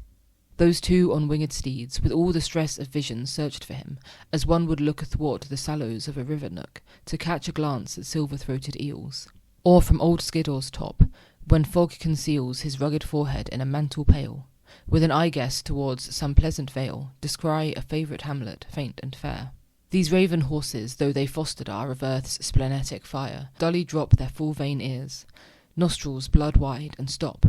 Upon the spiritless mist have they outspread their ample feathers, are in slumber dead, and on those pinions, level in mid-air, Endymion sleepeth and the lady fair. Slowly they sail, slowly as icy isle upon a calm sea drifting, and meanwhile the mournful wanderer dreams. Behold, he walks on heaven's pavement, brotherly he talks to divine powers. From his hand full fain Juno's proud birds are pecking pearly grain. He tries the nerve of Phoebus' golden bow, and asketh where the golden apples grow. Upon his arm he braces Pallas' shield, and strives in vain to unsettle and wield a Jovian thunderbolt. Arch Hebe brings a full-brimmed goblet, dances lightly, sings and tantalizes long. At last he drinks, and lost in pleasure at her feet he sinks, touching with dazzled lips her starlight hand. He blows a bugle, an ethereal band are visible above. The seasons 4, green-kirtled spring, flush summer, golden store in autumn sickle, winter frosty hoar, join dance with shadowy hours, while still the blast, in swells unmitigated, still doth last to sway their floating morris. "Whose is this? Whose bugle?" he inquires. They smile. "Oh, Dis, why is this mortal here? Dost thou not know its mistress's lips? Not thou? 'Tis Dian's. Lo, she rises crescented." He looks. 'Tis she, his very goddess. Goodbye earth and sea and air and pains and care and suffering, goodbye to all but love. Then doth he spring towards her, and awakes, and, strange, her head, of those same fragrant exhalations bred, beheld awake his very dream. The gods stood smiling, merry Hebe laughs and nods, and Phoebe bends towards him crescented. O state perplexing! On the pinion bed, too well awake, he feels the panting side of his delicious lady. He who died for soaring too audacious in the sun, where that same treacherous wax began to run, felt not more tongue-tied than Endymion. His heart leapt up as to its rightful throne, to that fair-shadowed passion pulsed its way. Ah, what perplexity! Ah, well a day! So fond, so beauteous was his bedfellow, he could not help but kiss her. Then he grew a while forgetful of all beauty save young Phoebe's, golden-haired, and so gan crave forgiveness. Yet he turned once more to look at the sweet sleeper, all his soul was shook. She pressed his hand in slumber, so once more he could not help but kiss her and adore. At this the shadow wept, melting away. The Latmian started up. "Bright goddess, stay! Search my most hidden breast. By truth's own tongue I have no daedal heart. Why is it wrung to desperation? Is there naught for me upon the bourne of bliss but misery?" These words awoke the stranger of dark tresses. Her dawning love-look, rapt Endymion blesses with Havia soft. Sleep yawned from underneath. "Thou swan of Ganges, let us no more breathe this murky phantasm. Thou contented seemst pillowed in lovely idleness, nor dreamst what horrors may discomfort thee and me. Ah, shouldst thou die for my heart treachery? Yet did she merely weep, her gentle soul hath no revenge in it. As it is whole in tenderness, would I were whole in love. Can I prize thee, fair maid, till innocence above, even when I feel as true as innocence? I do. What is this soul, then? Whence came it? It does not seem my own, and I have no self-passion or identity. Some fearful end must be. Where is it? By Nemesis, I see my spirit fly alone about the dark. Forgive me, sweet. Shall we away?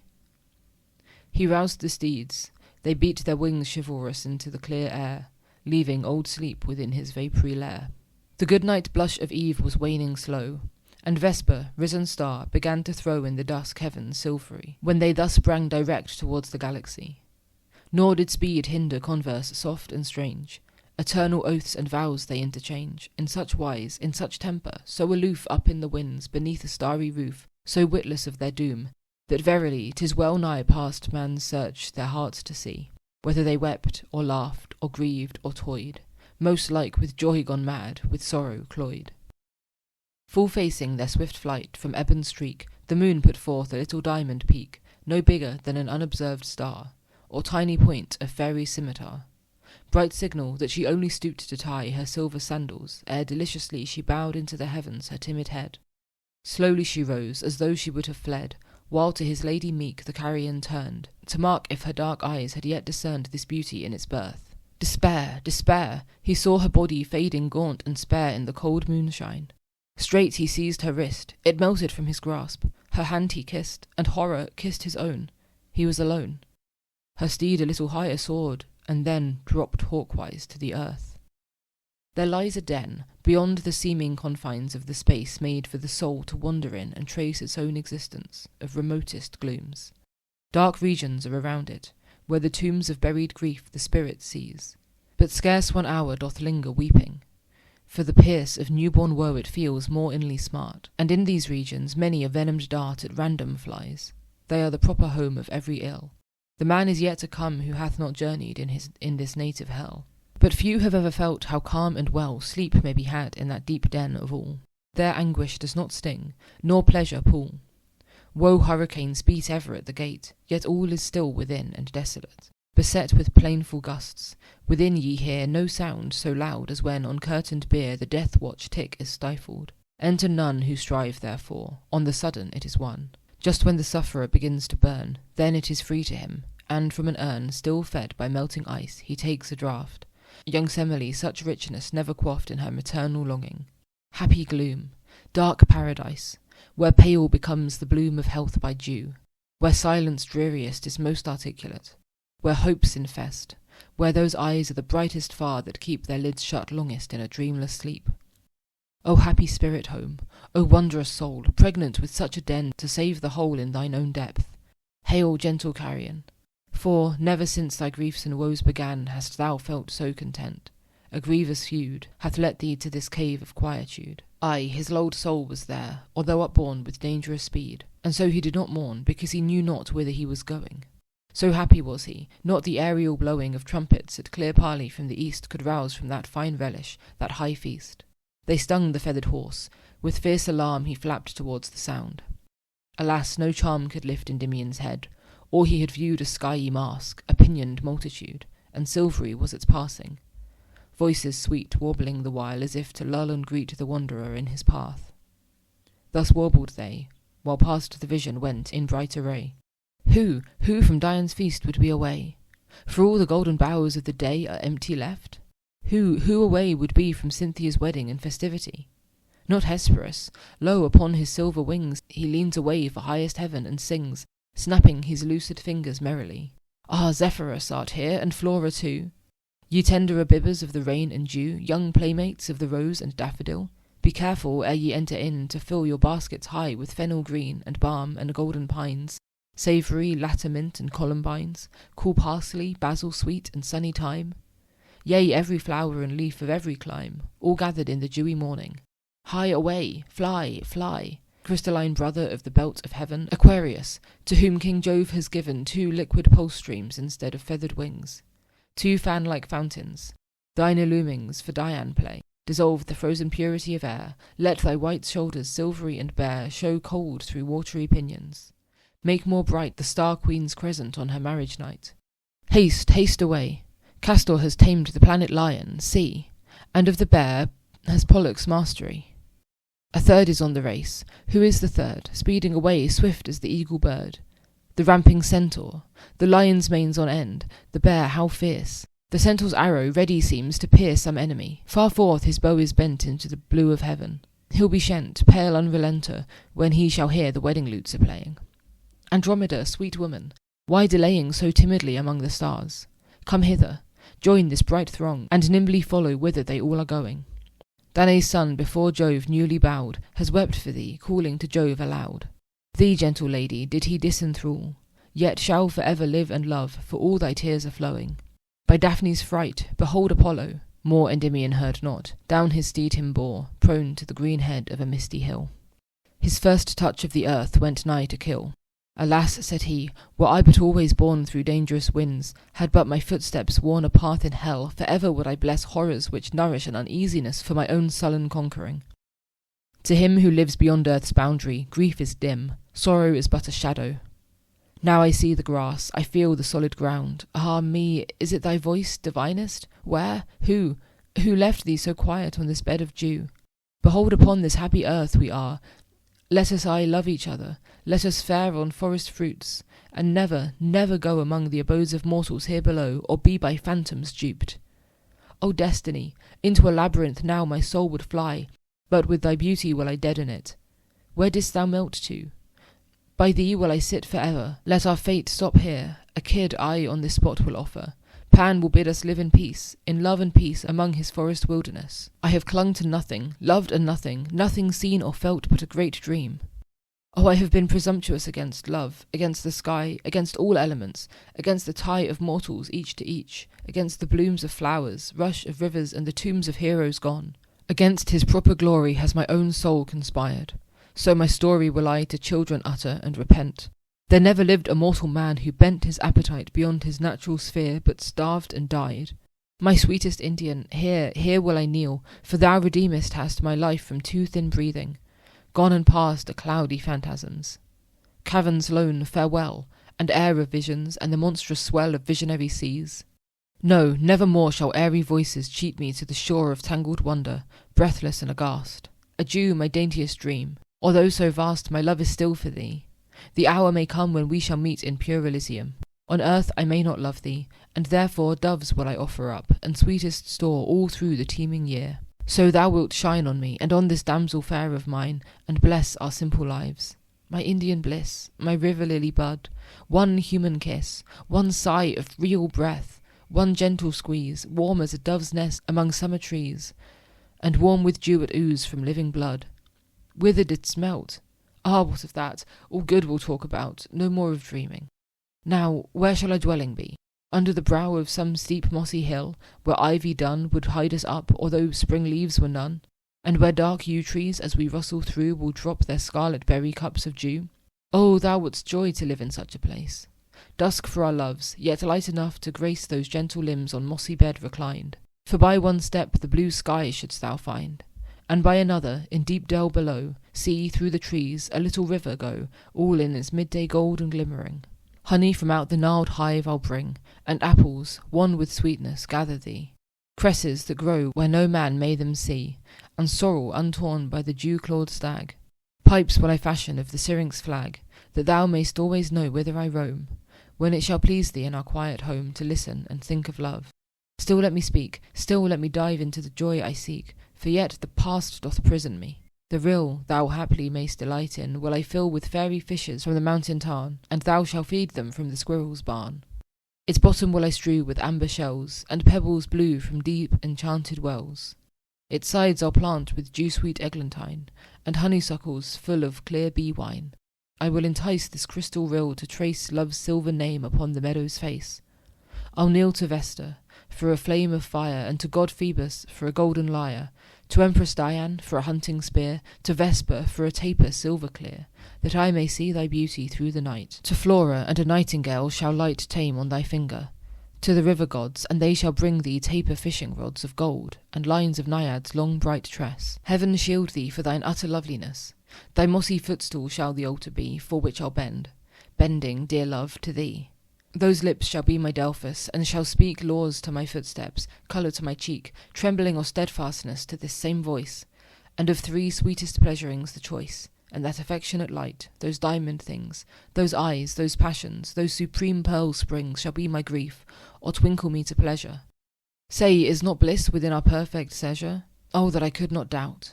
The mountaineer thus strove by fancies vain and crude to clear his briared path to some tranquillity. It gave bright gladness to his lady's eye, and yet the tears she wept were tears of sorrow, answering thus, just as the golden morrow beamed upward from the valleys of the east. Oh, that the flutter of this heart had ceased, or the sweet name of love had passed away. Young feathered tyrant, by a swift decay wilt thou devote this body to the earth, and I do think that at my very birth I lisped thy blooming titles inwardly, for at the first dawn and thought of thee, with uplift hands I blessed the stars of heaven. Art thou not cruel? Ever have I striven to think thee kind, but it will not do. When yet a child I heard that kisses drew favour from thee, and so I gave and gave to the void air, bidding them find out love. But when I came to feel how far above all fancy, pride, and fickle maidenhood, all earthly pleasure, all imagined good, was the warm tremble of a devout kiss, even then, that moment, at the thought of this, fainting I fell into a bed of flowers, and languished there 3 days. Ye milder powers, am I not cruelly wronged? Believe me, dear Endymion, were I to weave with my own fancies garlands of sweet life, thou shouldst be one of all. Ah, bitter strife! I may not be thy love. I am forbidden. Indeed I am, thwarted, affrighted, chidden by things I trembled at, and Gorgon wrath. Twice hast thou asked whither I went. Henceforth ask me no more. I may not utter it, nor may I be thy love. We might commit ourselves at once to vengeance. We might die. We might embrace and die. Voluptuous thought! Enlarge not to my hunger, or I'm caught in trammels of perverse deliciousness. No, that shall not be. Thee will I bless, and bid a long adieu. The carrion no word returned. Both lovelorn, silent, wan, into the valleys green together went. Fair wandering, they were perforce content to sit beneath a fair lone beechen tree, nor at each other gazed, but heavily pored on its hazel cirque of shedded leaves. Endymion, unhappy, it nigh grieves me to behold thee thus in last extreme. Enskied ere this, but truly that I deem truth the best music in a firstborn song. Thy lute-voiced brother will I sing ere long, and thou shall aid. Hast thou not aided me? Yes, moonlight emperor, felicity has been thy meed for many 1,000 years. Yet often have I, on the brink of tears, mourned as if yet thou wert a forester, forgetting the old tale. He did not stir his eyes from the dead leaves, or one small pulse of joy he might have felt, the spirit coals unfaded amaranth, when wild it strays through the old garden ground of boyish days. A little onward ran the very stream by which he took his first soft poppy dream, and on the very bark against which he leant a crescent he had carved, and round it spent his skill in little stars. The teeming tree had swollen and greened the pious charactery, but not taken out. Why, there was not a slope up which he had not feared the antelope, and not a tree, beneath whose rooty shade he had not with his tamed leopards played, nor could an arrow light or javelin fly in the air where his had never been, and yet he knew it not. O treachery! Why does his lady smile, pleasing her eye with all his sorrowing? He sees her not, but whoso stares on him? His sister sure, Peona of the woods. Can she endure? Impossible, how dearly they embrace. His lady smiles, delight is in her face, it is no treachery. Dear brother mine, Endymion, weep not so. Why shouldst thou pine, when all great Latmos so exult will be? Thank the great gods, and look not bitterly, and speak not one pale word, and sigh no more. Sure I will not believe thou hast such store of grief to last thee to my kiss again. Thou surely canst not bear a mind in pain, come hand in hand with one so beautiful. Be happy, both of you, for I will pull the flowers of autumn for your coronals. Pan's holy priest for young Endymion calls, and when he is restored, thou, fairest dame, shalt be our queen. Now is it not a shame to see ye thus, not very, very sad? Perhaps ye are too happy to be glad. O feel as if it were a common day, free-voiced as one who never was away. No tongue shall ask, whence come ye, but ye shall be gods of your own rest imperial. Not even I, for 1 whole month, will pry into the hours that have passed us by, since in my arbour I did sing to thee. O Hermes, on this very night will be a hymning up to Cynthia, queen of light, for the soothsayers old saw yesternight good visions in the air, whence will befall, as say these sages, health perpetual to shepherds and their flocks. And furthermore, in Dian's face they read the gentle law. Therefore for her these vesper carols are. Our friends will all be there from nigh and far. Many upon thy death have ditties made, and many, even now, their foreheads shade with cypress on a day of sacrifice. New singing for our maids shalt thou devise, and pluck the sorrow from our huntsmen's brows. Tell me, my lady queen, how to espouse this wayward brother to his rightful joys. His eyes are on thee bent, as thou didst poise his fate most goddess-like. Help me, I pray, to lure. Endymion, dear brother, say what ails thee. He could bear no more, and so bent his soul fiercely like a spiritual bow, and twanged it inwardly, and calmly said, I would have thee my only friend, sweet maid, my only visitor, not ignorant, though, that those deceptions which for pleasure go among the men are pleasures real as real may be, but there are higher ones I may not see, if impiously an earthly realm I take. Since I saw thee, I have been wide awake night after night, and day by day, until of the Empyrean I have drunk my fill. Let it content thee, sister, seeing me more happy than betides mortality. A hermit young I'll live in mossy cave, where thou alone shalt come to me, and lave thy spirit in the wonders I shall tell. Through me the shepherd realm shall prosper well, for to thy tongue will I all health confide. And for my sake let this young maid abide with thee as a dear sister. Thou alone, Paeana, mayst return to me. I own this may sound strangely, but when, dearest girl, thou seest it for my happiness, no pearl will trespass down those cheeks. Companion fair, wilt be content to dwell with her, to share this sister's love with me? Like one resigned and bent by circumstance, and thereby blind in self-commitment, thus that meek unknown. Ay, but a buzzing by my ears has flown of jubilee to Dian. Truth I heard. Well then, I see there is no little bird, tender soever, but is Jove's own care. Long have I sought for rest, and, unaware, behold I find it, so exalted too, so after my own heart. I knew there was a place untenanted in it. In that same void white chastity shall sit, and monitor me nightly to lone slumber. With sanest lips I vow me to the number of Dian's sisterhood. And, kind lady, with thy good help, this very night shall see my future days to her fain consecrate. As feels a dreamer what doth must create his own particular fright, so these three felt. Or like one who, in after ages, knelt to Lucifer or Baal, when he'd pine after a little sleep, or when in mine far underground, a sleeper meets his friends who know him not. Each diligently bends towards common thoughts and things for very fear, striving their ghastly malady to cheer, by thinking it a thing of yes and no that housewives talk of. But the spirit blow was struck, and all were dreamers. At the last Endymion said, Are not our fates all cast? Why stand we here? Adieu, ye tender pair, adieu. Whereat those maidens with wild stare walked dizzily away. Pained and hot his eyes went after them, until they got near to a cypress grove, whose deadly maw, in one swift moment, would what then he saw engulf for ever. Stay, he cried, ah, stay, turn, damsels, hist, one word I have to say. Sweet Indian, I would see thee once again. It is a thing I dote on. So I'd fain, Paeana, ye should hand in hand repair into those holy groves that silent are behind great Dian's temple. I'll be yon, at vesper's earliest twinkle. They are gone, but once again.